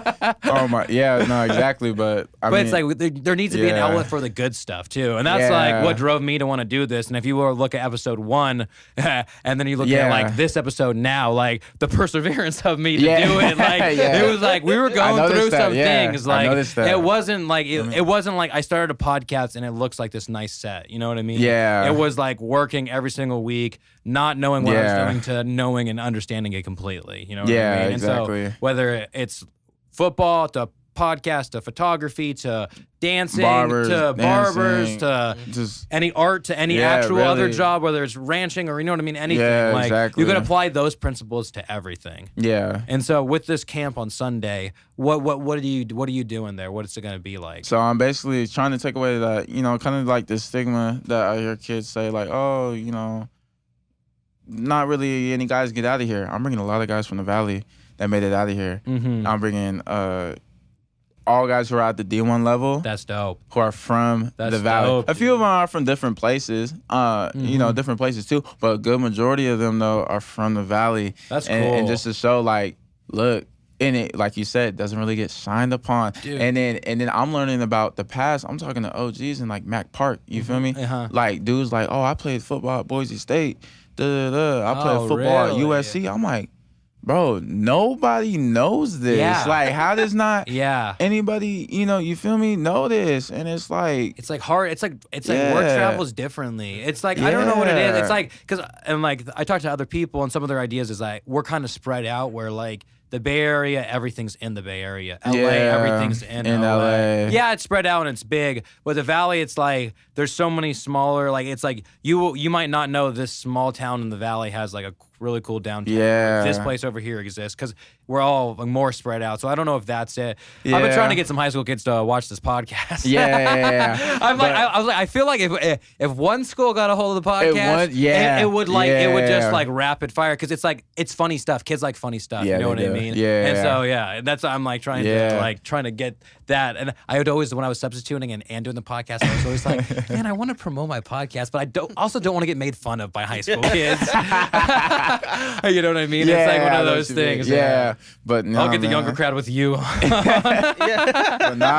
like shining that light on just the Valley area, like just there's so much talent here, and there's a lot of good things. Like even like there's like high school kids that was like, oh, like who's Aziz? Or like something like that. And I'm like, bro, Super Bowl ring. Like, Merced doesn't really shine stuff like that. There's dudes from like Turlock and stuff. Like there's dudes getting drafted in the MLB. Come on, man. Like even Merced has like how many? Like 3 or 4. Even Merced itself, like Doug Fister at GV. Brian Fuentes, Dylan Floro. I don't know if Brett Mooneyham ever played, but he was way. Mr. Mooneyham. He was my PE teacher. He did play. He played for the Nationals. Exactly. So Brett Mooneyham, and then wait, that isn't the older Mooneyham, is it? No, so it's probably his son or whatever. So his dad played for the A's, right? I think so. Yeah, his dad played for the A's. There's tons. Type in professional athletes from Merced. I just want to see what comes up. Because I believe, and then, Ray Allen was born in Castle. I just we found claim that him. out. He's ours. I just found that out. And people were like, are you slow? Yeah, there he is, Ray Allen. First one. Hey, you know who else was born in Merced? Hey, who? Jalen Green. Yeah. Oh yeah. Dude, that's one that I was like, I would love to have him on the. I mean, you know what I mean? Gosh. Like it just and or other people who I went on the podcast or like these are like the epitome of like the goals. Like what's his? Why can't I think of his name? Quarterback for the Bills right now. Josh Allen. Josh Allen. He's from what, Fireball? Yeah, and that's Fireball. even smaller town. That's even smaller. We have, and then you ever heard of Dope as Yola? Have you ever heard of that guy? Dope as Yola. That does sound familiar. He's a weed. So he's like a weed enthusiast basically. But what he does is he got super popular on YouTube like with this thing called Storytime, and he's from Merced, and now he has like a legit big podcast where like he's one of the ones that like he's only on Spotify. Like maybe we won't put this on the video. That's gonna be don't worry. I'm gonna have to do that in post, so we'll see if any of it even gets up on I'm gonna have to send this all to Kyle anyway. I told Kyle that I said I'll give him the audio of it. Okay. Now we're talking about you, Kyle. Shout out, Kyle. What's up, Kyle? What's going on? What's up, Kyle? Nice to meet you. Yeah, but he has he was on Jumper. Yeah. Exactly. So you know what I mean? Like he was on No Jumper and stuff. And then go to his podcast setup. Just type in Dope as Yellow podcast or Dope as Usual podcast. He's from Merced? He's from Merced, And so GB, wow. you know Ghetto Boy, he's from my podcast. So GB just went on his podcast, and it comes out Monday. And like, just go to one of it, like images, just to show him like how it looks. Or is it just all? Is there anything? It kind of looks like is it right there? Yeah, kind of. Oh, that's hard. Yeah, it's just a dope setup. I'm trying to get him on the podcast just because I'm like, okay. I was like, I can't believe that I had GB on my podcast and then GB went on this guy. And like, this guy is connected to like podcasts that we listen to. Like, like Ryan Sickler, like all these other random comedian podcasts. Like, he's in that same loop. And so like, it mind blowing to me that like, it's in a possibility of a world where like, I could maybe have this one. So I'm trying to figure out connections and stuff like that. But yeah, but we have talented, cool people from the area. Yeah. It's just like people just don't know. You know what I mean? Yeah, like exactly. yeah. And so that's what the podcast is like. I'm trying to show people like, that's dope. We got dope college athletes. You know what I mean? Like we have dope rappers. We have dope teachers. We have like a cool mayor. We have like, you know what I mean? Like hey, Matt is hella funny. I ain't gonna lie. He was at my birthday. Oh, was really? Yeah, me and Matt are super tight. Me and Matt are super tight. Him and my dad be hanging out all the time. Oh, he's a chill guy. I mean, I'll see him at the bars every now and then. Every now and then, I'll say. I have a video of him showing up to my birthday this last year, like while we're singing "Happy Birthday." Oh, like walking really? through the door. Bro slept on my couch before. Really? Like, bro, like that's Matt is funny. Matt's he's super cool. He's super cool though.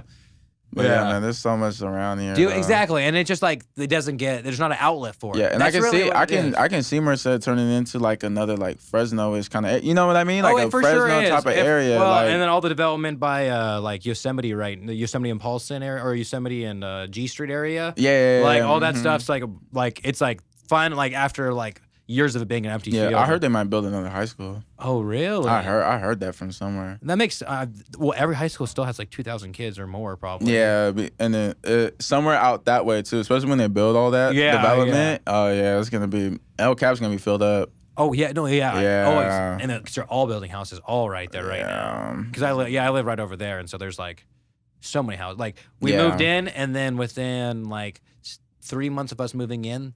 Like the back of our house is M Street basically, and then on the other side there was no houses when we moved in. Yeah, and then literally within 3 months they were like stood up. I was like, oh, because we used to have like a cool view of the sunset, and it was just like a fence, like whatever. But then I was like, oh man, there's houses now. Which I guess is a good thing that it's growing. You know what I mean? Nah. But yeah, so you're bringing people at this camp to show kids like, hey, like you guys, like people have this attitude not for a good reason, basically, of like, hey, like I get it, like you might not think there's that much to do somewhere, but I also feel like when you're in high school, there's also not that much to do. Like you like besides going to the movies and going to restaurants and doing stuff. Yeah. Like, other than that, like it's like, and there's other people coming out too. Like I mean, physical therapists, doctors that offer recovery, stuff like that, man. That are from the Valley. Yeah. You know, Dr. Bryant. At, orthopedic. Yeah, Bryant orthopedic, and then the recovery spa. Yeah, too, and then the recovery spa. Like that's something that specifically athletes. Yeah. You know, that's why I met with her not too long ago, and I was telling her, I was like, it's cool that you have this. Because people just don't know that she's gonna be there at the camp. Oh, so she's gonna be there, and that just to show, like, look, this is what she has to offer to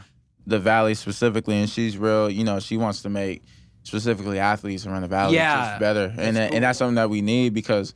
You know, other places like LA and the Bay Area are growing as far as like they got top notch training. Dude. Yeah, like they wild got stuff. They're training like NFL players. Like basically, so like it's kind of like, and People we got the athletes to do it. So like it's kind of like, hey, we need to keep up. You know, like especially if we want, especially when we do have the talent. Yeah. You know, I seen like I'll never forget this when Clovis North played Merced High. Mm-hmm.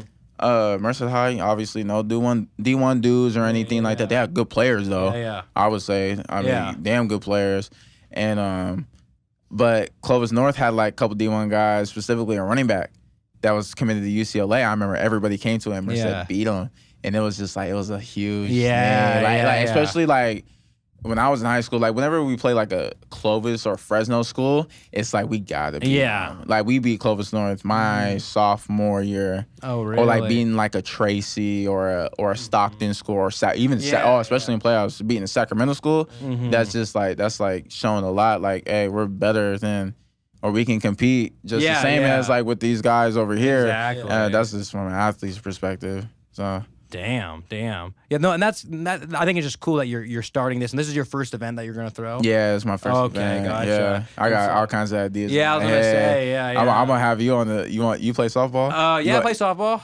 You want to play a softball game? Yeah, let's do it. I'm gonna hit y'all up. Y'all better play the softball game. We will. Yeah. For sure. Yeah, it's gonna be. That's gonna be so fun.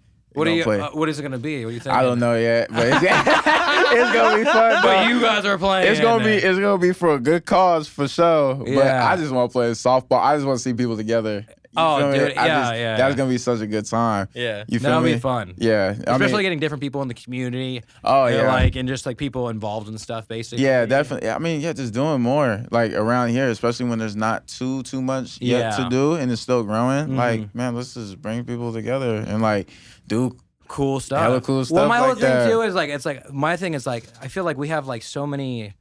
We have like a lot of venues here in the sense of like you have the Merced Theater, you have the Manzer now, and it's like what I want to see is like I mean I've been talking about it since the very beginning of the podcast, but like it'd be cool to see rap shows here. Like why don't we see rap shows here? You have a lot of rappers, and especially local rappers who are getting buzz and getting bigger. It's like how are you not? You know Mally? I don't know if I know. Oh Mally. yeah. You need to connect with Mally. He gotcha. come here. He's 16. Or 15, 16. He's wild. He's been with you know LaRussell. Yeah. He's performing. What's today's date? Is he performing with them? I think he's performing. Yeah, he's with them. Where's he from? Who? This guy you're talking about. Mally? Yeah, Mally. He's from Merced. Really? He's from Merced. Yeah. If you look up, go on YouTube. Yeah, this is crazy. Yeah, no, he'll definitely come on your podcast. Dude. Yeah, he'll for sure come. How to Look spell? up Thizzler. Oh, is he one of Thizzlers? He's on Thizzler. Oh, Mally. okay. Mali. And then right there at Hood Cry, that's 32,000. He's been rapping on Thizzler and all that. How old is he? When he did this song, I think he was like 14, 15. Really? How old is he? You know how old is he now? I think he just turned 16. Oh, really? Yeah, this was only like a year ago. Yeah. What? Yeah, dude. Yeah, Mally's cold. He's an up and coming rapper. There's a lot of rappers, honestly. Yeah, well, GB. There's like the guys I hang out with. There's dogs. Yeah, there's some young guys that are coming up. Like, I mean, my boy Dino. You should send me their profiles and stuff. I'll send you, just so I can like my see boy who Luz, it is. Yeah. Dino, shoot, Truly. Damn.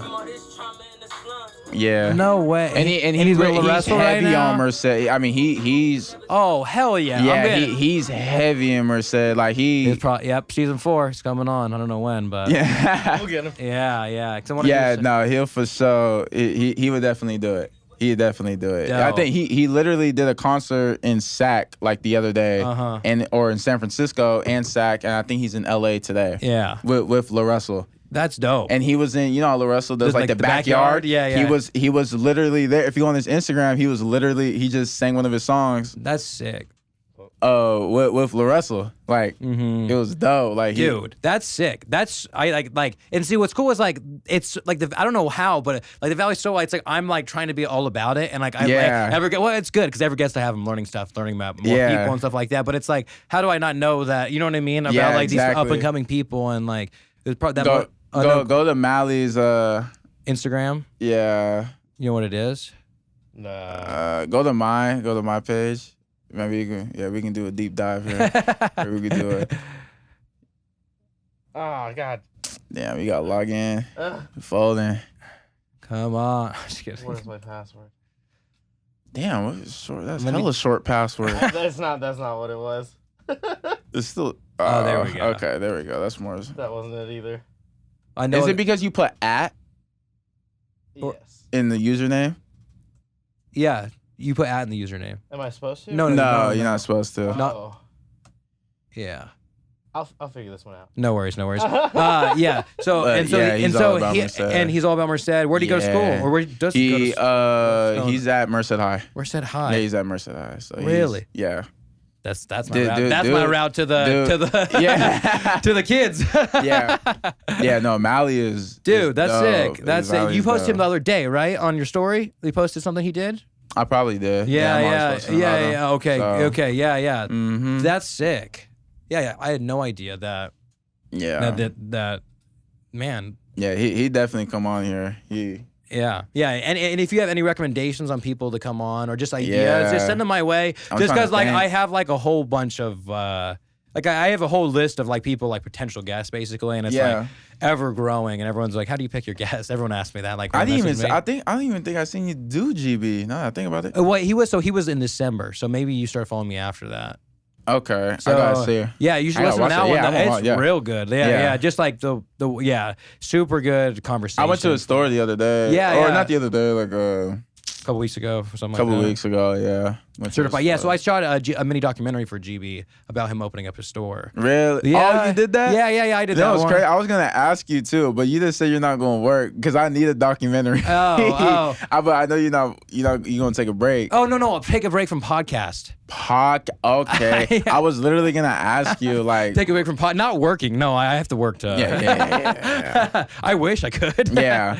But I was gonna literally ask you, like, I was like, You have bro, I a need a documentary documentary. I idea? need one. Yeah, yeah. Like, need one. I'm gonna be in Merced next Yeah, weekend yeah. for like 5-6 days. Okay, well, we'll talk after this. About Yeah, see if, yeah. We can at least link up or do something like that. Yeah. Yeah, that's cool. Do you need my hacker to hack you, Duffy? Yeah, for real. Dude, I tried all my passwords. Wait, I no, don't just know. go back to normal Instagram. You should be able to go to just Trey Paster. I think Yeah, go to just my. now. Just go to Trey Paster. You just hit enter, and for some reason, it went out. I don't know why. What's your password or your username? Not your password. Oh, you're the hacker. You're the hacker. We've had a breach in the system. It's within us. Quick with it. We had a mole the whole time. Just Trey Paster. We had a mole the whole time. Yeah. It's not coming. That's crazy. I'm not even on Instagram no more. Really? Try maybe on Google. Maybe if you go back to my my description about me, it's gonna have the link to my Instagram. Or was it like it was like when you looked up like There it we had go. like all my oh yeah, oh it's on there too. Go down to the bottom. The bottom. Go On the to right. Instagram. Click Bottom right. right there. Yeah, that one. Or either one, yeah. Oh damn! What? Hold on. What? Go back. Go back to the. There's one in the corner too. Maybe they're best set up differently. Yeah. This is all for Oh no! Oh, what? That's supposed to be mine. That's something like. Oh, go up. It should have my Instagram. Oh, top right there. We're in. Boom. All right, now go to following. You're a real Nadav right now. Damn, we was hella close. I'll look it up on here. Yeah, there you go. Just look it up. Yeah. And then you could What just do I type. Yeah. Oh, just go to Yeah. Trey. Just go to Trey's, and then how do you spell his name? He doesn't have his hacking computer. It was real easy the other day to get into my account. I know. I don't know what. Do you just have Let me your? look it up real quick. Do you have your? Because isn't your thing say a writer? Like, is that a joke, or do you like to write? What? Your first thing is 7, and then it says writer. Oh, it's just I don't know. I be changing that all the time. I actually do want to write a book one day. Oh, though. I actually okay. do want to write a book, Okay. but I just be. I saw that and I was like, maybe his major's English. I don't know. Like, I was like, I guess kind of like write my own story as I go along. just something like that. show me his Instagram. So I can follow it. Here, And then let me we see. can just put up his Instagram when we're doing this. And then send me one of his posts. Okay, got you. Bro, Mally, what is your Instagram, dude? Phone him, man. Go to your archive because you posted him recently. You know what I'm talking about? You can see like your recent stories. Oh yeah. How do you go to archive? So you go to like your home screen and then you hit the right corner. And then archive. Okay. And then I think it was like literally 2 or 3 days ago, or right? Yeah. What does archive even mean? It's like your archives. And so like back in the day, like your archives were like all the script, like all the scrolls and everything that like had all the knowledge on them. Like, but now it's our pictures. Man, I don't know what my password is, but I can't get into Instagram right now. I know a guy. Right here. Yeah. There we go. Right there. Okay. Duh. Period. Real Mally. Right. Yeah. Okay. That way I said it out loud so people can try to find it. Real. Damn. I'll get there. There we go. See, I think he just did a music video in front of the theater. Yeah, it is. Here, I'll send you. Cool. All right, the real Mally. We'll see you on the podcast soon. Got it. Oh, we're up. We're up and running, guys. Yeah, there he is. There he is. Thanks. We saw him. Oh, that's hella funny. Yeah, I for sure need to link with him. Now that's cool, dude. He's already getting gigs and Yeah, especially and doing when things. wrestle Yeah. too. That's crazy. So he's been doing real good though. He's raw. Okay, that's he's sick. Raw. He's a good rapper. That's That dope. bro is that bro's like bound to, especially being how young he is. Uh-huh. Like, dude, it's crazy. That's cool. Also, I'm pretty sure this is the longest podcast we've ever done, right? I've no Bro. I haven't checked the time yet. I don't know. I haven't checked the time yet, but I feel like It's almost 9. Oh shit! Oh my god. hour 45. I think this is about This the is long. fun. No, I've never 47. done a podcast. This is fun. Dude, this is This is fun. I agree, Bro. This one feels more like a podcast.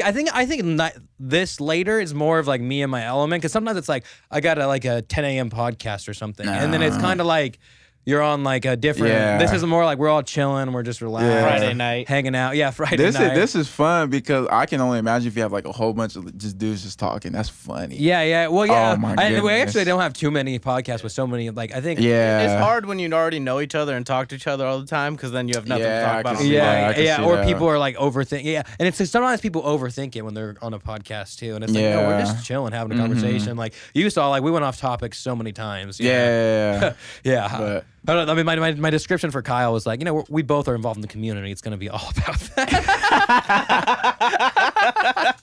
I mean, it was, and we both are, and we're both passionate about it. You know what I mean? And that's Yeah. and that's the common ground we have, basically. And that's Yeah. kind of where I'm like, hey, you're doing something for community. I'm doing something for community. Yeah. Let's meet up, and so people can see the other cool things. This going is on. dope though. It's like stuff like this. Like Central Valley don't have this. Like started. Yeah, Yeah. exactly. Oh, And that's the thing there's too. nothing around. Like, there's Yeah. not one podcast. I mean, there are podcasts around, but there is not one highlighting the area about anything. Yeah. And I'm like, how is there not one podcast? And then that's why I recorded 5 episodes, and then I was like, wait, what am I doing? Like, what am I actually gonna do? Yeah. And that's kind of where I come with the tagline. What's the backstory between the logo?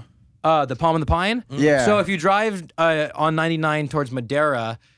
Supposedly it's the center of California. I think it's not exactly, but It's symbolic. But it's symbolic. So at the center of California, it's like the similar longitude and latitude. There's a pine and a palm tree in the middle of the 99.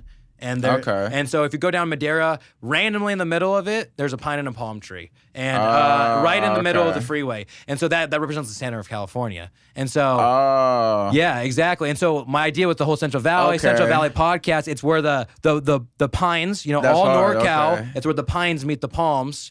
And so Pine is all the pines NorCal and the palms SoCal. And so we're in the middle, you know what I mean? Okay. And so Okay. so that's where, and so we're That's working hard. on getting more merch, and it's a symbol that people would want to wear just because. Yeah. You know what I Yeah. mean? Where sometimes it's I was like, about to say working on. I want. yeah.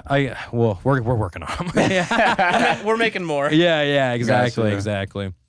But yeah, and so that's like, yeah, and that's how the hacker got in. Full circle, full circle here. We're gonna start it and end Oh it my the same gosh. way. Yeah, that's hard though. Yeah. This is. I mean, just more of this. Is just, Yeah, exactly. And that's the thing is like, Yeah. and like my plan is like, it's not like, so we want to get a bigger place than this and do different things, and got a lot of ideas. It's just trying to execute them, and then the whole business aspect of it all, you know what I mean? And so it's just, it's a work, it's always like, it's like every single week we're learning something. Yeah. Every single week. And it's cool because like I said, like in the beginning, when you see it just in my room and like a water bottle is in focus the whole time, which I left this water bottle on. Like it was like, well, luckily I did it halfway off. I took it off because it's like a 2-hour podcast. Yeah. But I was like, at one point I was like, this has been in the frame the whole time. Yeah, this is, bro. But it's just like little things like that you like learn to like get Yeah. better. Dude, I appreciate you coming on. I had a blast. So where can people find you on social media and stuff like that? Me personally is at Trey Paster. Anything could be At Trey Paster? At Trey Paster. TikTok, Twitter, Instagram. The only one? Only. I guess so. Yeah, same thing. Same thing with Micah Daly. The only people that have my account is me. Yeah. Yeah, just right there. And then for my foundation is just the 7 pillars. 7 on pillars. everything. Just the 7 pillars. The 7 pillars. Yeah. Anything. That's cool. At least you got the names on them too. Yeah, no. And I'm excited to see what you do with that. And like it'll be cool to see you like a year down the line, and then 2 years. Oh yeah, no. like, There's already stuff in the works for Christmas. Oh, dope. Yeah. Already getting some stuff. You know. Well, yeah. If you need set up for Christmas. Yeah, help or anything, or Yeah, just definitely. some like, you know what I mean, anything, just let me know. Yeah, definitely. Yeah, we can do that. At least talk about it on the podcast or something. I have a like quick that. question for Yeah, you. what's up? What is the best Mexican spot in Merced? The best Mexican spot. Ooh, Debatable. This is yeah.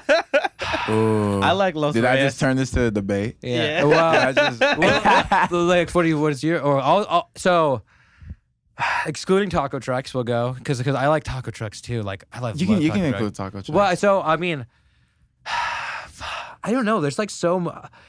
I like Los Reyes, the one right across the street from Victoria's. Okay, Where the bird dances with the sign. Yeah. I've been to Have you that seen one. that viral video? Imagine if you got the bird on the podcast. Oh, the one where he's pushing the car. Where he's pushing the car and it's They're like playing not all Hero in the heroes back. wear Oh, capes. yeah, That one. yeah. Nah, he's been on. Hey, bro's been on 16th Street for years. Yeah. Whoever that mascot is. Oh my gosh.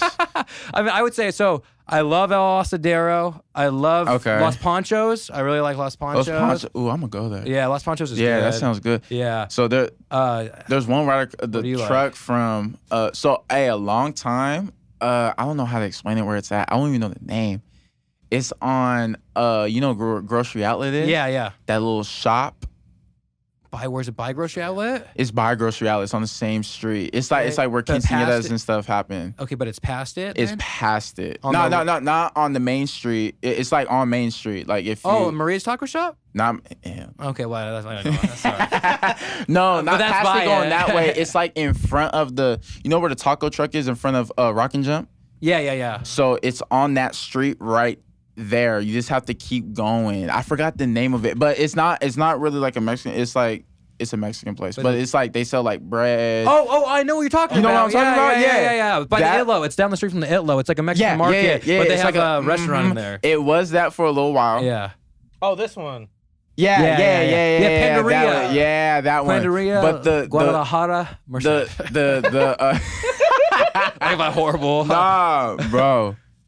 I'm telling you, one of the best places is the one right in front of the GB store. The one right in front of 7 Liquor. Oh, the Oh my gosh. black taco truck right there. It's red. It's all red. Is it red? Shit. Yeah. There's that It's one. all red. That one's good, boy. That one's really good. And then also there's one on the other side of GB's. It's like GB stores right here. It's to the left of it. Oh, yeah. The Bibiria, where they have a whole bunch Is it of the truck? Yeah, the truck. Yeah, the truck. I think that I did a video for that dude. Remember the rooster video? Yeah. I'm gonna tell you another sleeper though too. Beechwood.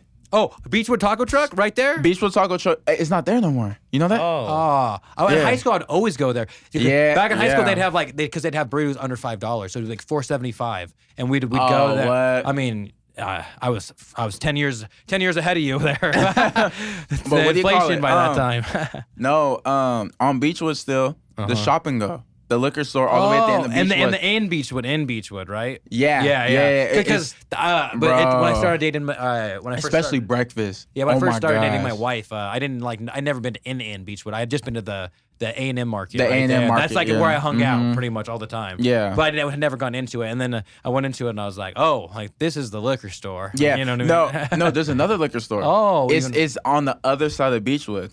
Oh. It's called Shop and Go. Okay. That one, bro, I'm telling you, go in that corner. There's a corner in like just grills. Oh my gosh. Especially breakfast. Really? Especially breakfast. It's so good. I'm in. That's the top place right That's there. good. That's the top place. I like that. But look up Mexican restaurants real quick. Let's see what we got. People always ask.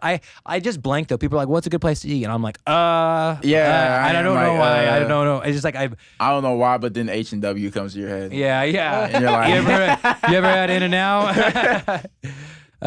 Fiesta Mexican. Never. You know we're getting a habit. I heard we're getting a habit. Yeah. Are you a fan of the Habit? Yeah, a little bit. It's cool. But it reminds me of Carlos Jr. basically, where I'm like, listen, I feel like I'm paying, like if I get if I were to get a large meal, I'm paying $17 for this. Yeah. You know what I mean? And that's the same thing with the Habit, where it's like, I have to pay $17, where like, I don't mind. I mean, and then Five Guys is even different, because Five Guys, it's worth it, but it's like $12 for just the burger alone. I've been trying to, like, I mean, I had Cane's for the first time the other day. What'd you have? Cane's? I never had Cane's Was it? before. I've never had it either. I had it. Where's the nearest Cane's? It's probably in Fresno or probably. Modesto. I never had Cane's because they just opened it up in Oakland. Yeah. And I just went. I had it in Missouri. It was one cool. time. That sauce is crazy. Yeah, it kind of reminds me of like Chick-fil-A in the sense of like, you have really good sauces exactly. and a chicken sandwich. And like you can't. I mean, it's a chicken sandwich. Yeah, but I don't think people. I mean, I'm choosing In-N-Out over the Habit. Oh hell yeah! Yeah, but it's reasonable. What's your In-N-Out? What's your go-to? What do you order? Oh, I get 4 patties. 4x4? 4x4 animal fries. Hell yeah! And then a chocolate shake. How do you do your burger? Mine's grilled onions, added chilies, That's what I do every single time. Sure, I didn't even know you can do that. I just found out that you can add chilies. You Like can add chilies. You can add pickles too if else. you want to. Oh yeah, I ain't never did Yeah, that. so I've been doing. Yeah, it's wild. I mean, I hate pickles. But yeah, that's but cool. you can add them. Good But to yeah, know. no. Yeah. Grilled onions added chilies. It's fucking the best at In-N-Out. It's crazy. Yeah. Oh, it just like I love grilled onions are so good, and then chilies are just like because they, you know how they always have the hot chilies there, Yeah. but they're like always yeah. like big, and you have to bite them, and then it like explodes in your mouth. And you're like, well, I'm not trying to do this. Like, Pause. Yeah. I didn't want to say it. Dude, yeah. I describe stuff in the most descriptive ways. Oh my god. That's fucking funny. No, but there's there's Yeah. a lot of good food spots around here. No, there is. I'm trying to think of some other ones. Have you other had than pretty? Mexican. Have you had a pretty good burger yet? It's on Main Street. Yeah. It just Pretty opened good up. burger. Right next to J&R Tacos. It's good. Oh, J&R Tacos hits. Yeah, too. yeah. So right next to it is pretty. I mean, J&R Tacos is good. J&R Tacos giving you your shout out as well. But pretty good burger. I talk about it all the time on the podcast. But Really? it's like smash burgers. You know, you had smash. Oh yeah. And it's like In-N-Out where it's like you have 3 things to choose from, and it's okay. just made well. Like it's just good. It's Yeah. real good. It's just simple, good ingredients. Yeah. Like it's little, like little ovens. oh, little. I just had that Yeah. today. Little That's ovens. the- yeah, smacking. little oven smacks. Yeah. You know those people that say slap. Slap. Yeah. People like food slaps. Yeah, for the food slaps. Like, that's so wrong. I think smacks is better. That's what it's supposed to be. Cause and you smack your lips and stuff. You know what I mean? That's not. I mean, this is I how know, it's but- always been. Like, bro, people on the East Coast. 'Cause I just came back from an Alabama trip, and I met people like from the East Coast and stuff, and they was like, "Yeah, this food's slapping." Well, did you see my post the other day about the donut? And it was like, "Is this called pull up a chocolate bar?" God, yeah. So this chocolate bar, like, or what do you call the donut? Do you call this one who pulls it up? Because I was blown away. They call this a Long John. So would you call that a chocolate bar, right? You call that a chocolate bar if you were to get donuts? I would. I'm trying to remember. I think I call or it you'd be like the chocolate. long chocolate one, whatever. Yeah, like the long. Yeah, so like the chocolate one. all of East Coast calls it a chocolate long john. Isn't that so weird? And I was like, This is weird. And so like somebody on their story, my friend, his wife, then they live in Missouri, they like posted like chocolate bar or chocolate long john, and like I was like, oh, voting like okay, like it's gonna be chocolate bar, and like way like and like I voted for a chocolate bar, and it was like only 10 people had voted for chocolate bar, and like 190 people voted for. That's weird. Yeah, but it's all over. It's like it's called chocolate long john. It sounds like. Yeah, it does not sound like it does not. Yeah, there's a lot of things. I don't want to eat a chocolate long john. Different. It's so because I feel like Merced's culture, like a lot of it. I mean, it's the middle, so you get kind of a mix. You get a mix of the Bay Area and LA stuff. But I think a lot of it like influences like Bay Area, Sacramento. Yeah, kind of like as far as like kind of like the way we talk. I try to claim Sacramento as Central Valley. I'm like, hey. Sacramento. Yeah, I mean, you are Central Valley, like technically. It's a valley. It's NorCal. Well, yeah. Well, I'm saying NorCal. if you look at the valley, it's like in Valley Strip. It ends like at like Yuba City. You know what I mean? It ends at really like Bakersfield. Yeah. Like the central. Well, I don't know if Yuba City might not be in it, but I'm saying like if you look on the map of the actual valley of the Central Valley, like it reaches all the way till Yuba City and all the way to Bakersfield till the Grapevine. Oh. Yeah. Did you see that? Yeah. Oh. Like okay. and that's why like people the Central Valley they're always like they're always a Merced podcast. I'm like no, it's like the whole valley. And Sacramento does have shit going, but it's just like but even the Central and even Sacramento, it's like I don't know any podcasts really that are that big from Sacramento. Like they don't have like a No Jumper or I don't or what something like that. Don't they have a Daily Slaps or something? They probably have. And that's what I'm saying. I know that's they just music. do. That's just music. Yeah, but, I'm sure they do have something. Because I couldn't tell you what's anything past Sacramento. Chico. That's it. Oh yeah. I couldn't tell you anything. Chico and Yuba City, and then it's NorCal. Then it's like Redding and stuff. Yeah, like Marysville. That's probably the only one I can Oh yeah, think of. well that's even more. Yeah, Marysville's that's remember on our way to where we went camping in Quincy. In Shasta? Yeah, in Quincy. Yeah, that's kind of same area. Oh, okay. When you drove the truck up separately. For your bachelor No. party? When we went camping in the beginning of pandemic. Oh, I remember that. Yeah, that was hella fun. There's. I mean. So that's the whole valley. That's why I'm like, oh, it's like a huge audience that's not targeted. Yeah, You know exactly. Yeah, And it's like yeah. whether it's brands or businesses or people, it's only a matter of time before people are like, oh shit. Like, Yeah. Yeah, and that's why exactly. I'm glad I got my shitty episodes out of the way. Not shitty as all the guests. I've loved every single guest, but just the quality of them have really gone up. You know what I mean? Exactly. Yeah. I mean, Yeah, but just that East Coast, West Coast, South is just so different. Yeah, it is. People in the South, they call a popsicle a huckabuck. Whoa. I be drinking my. Hey, bro. I be having my huckabuck and my chocolate long john. She said, bro, I was talking to this girl from Louisiana, bro, at the Alabama trip. Have you seen the video of all the girls like, my name's Hashim and I go to Alabama? Yeah, bro. We're, like, true story, bro. Like, That's how you they feel talk? me? No, that's like not, bro. Like they talk so funny. Like I'm gonna go to the liquor store, go get me a soda pop and a huckabuck. Like, bro. And then in the morning, I'm gonna have myself a chocolate long john. Yeah, chocolate long john. Like I'm fancy. I'm over here moving California. Now that I know that they say huckabuck for popsicle, it makes sense that they say chocolate long john.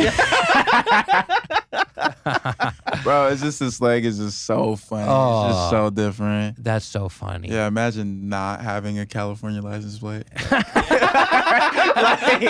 That is so weird. Well, it's like I used to be a server, and so people would give me like the license from like different states, and I'm like, and like it'll be a real license, and I'm like, this looks fake. Like, like it's like a picture, and like one thing, and like it looks like an ID card for school. You know what I mean? Yeah, and I would just always be like, I guess at a driver, I was like, either this is a fake or you're 20, you're like 24. Yeah, you look at a driver's license from like Montana, you're like, oh yeah, you're filling. Like, you're not. You're like you're not real. This morning. Yeah. Like, bro, that's just California too. Like I feel like we're bred. No matter where you're from California, you're like, we're the best. Yeah, no. So you know that one dude on TikTok, the California dude? I don't think so. Oh, you don't know him?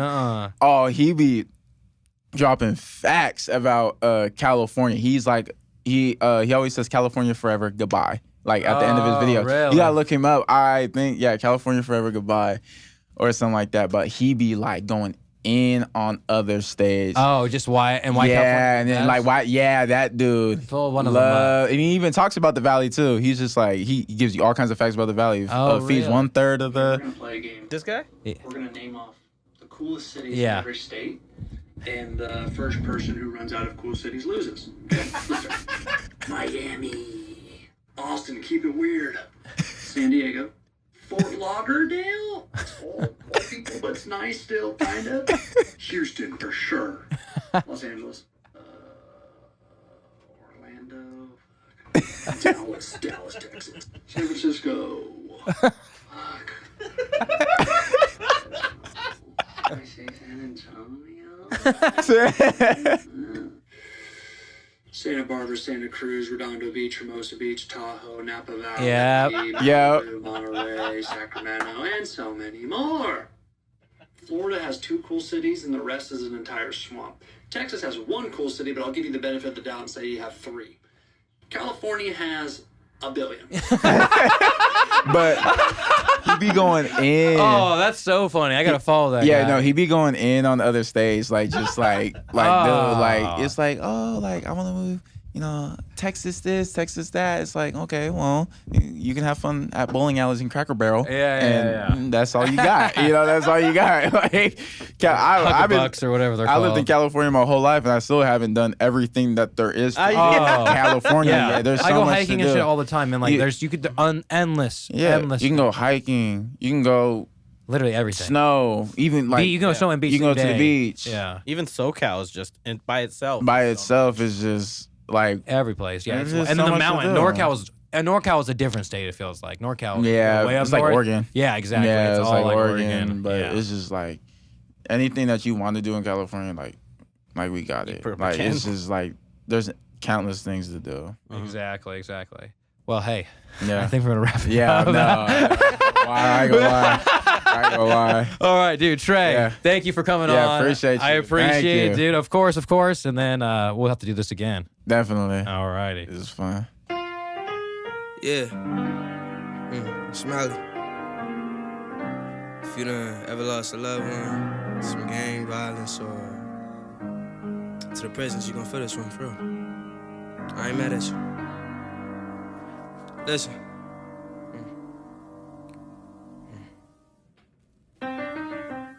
How could I be mad at you? It's the system, my nigga. I ain't mad at you. Yeah, I get it, my nigga. I ain't mad at you. Don't explain, just listen. I ain't mad at you. As much as I wanna be, I ain't mad at you. Angry tears roll down my cheek, but I ain't mad at you. Nah, not at all. For real, listen. Heard about my day one, sorry how it panned out. Watched myself change to be somebody you would stand around. Knowing that your new life can't align with my plans now. I can't change myself to be around you, I'm a man now. Only really hurt me cause I felt I could've helped.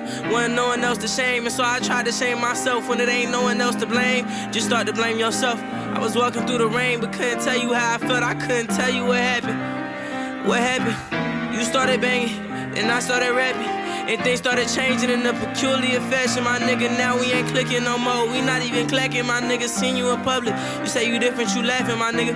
It's crazy. Cause it's not even funny to me.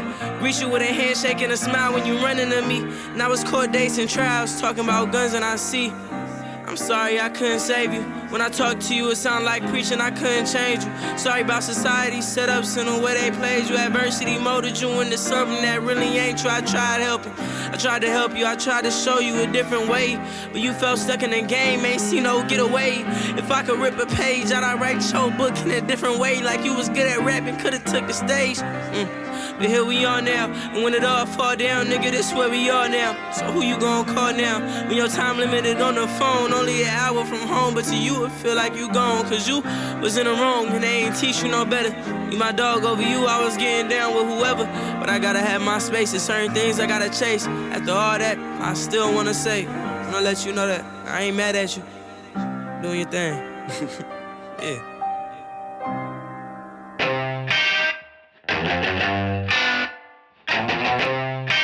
This is it. Real talk and whatnot.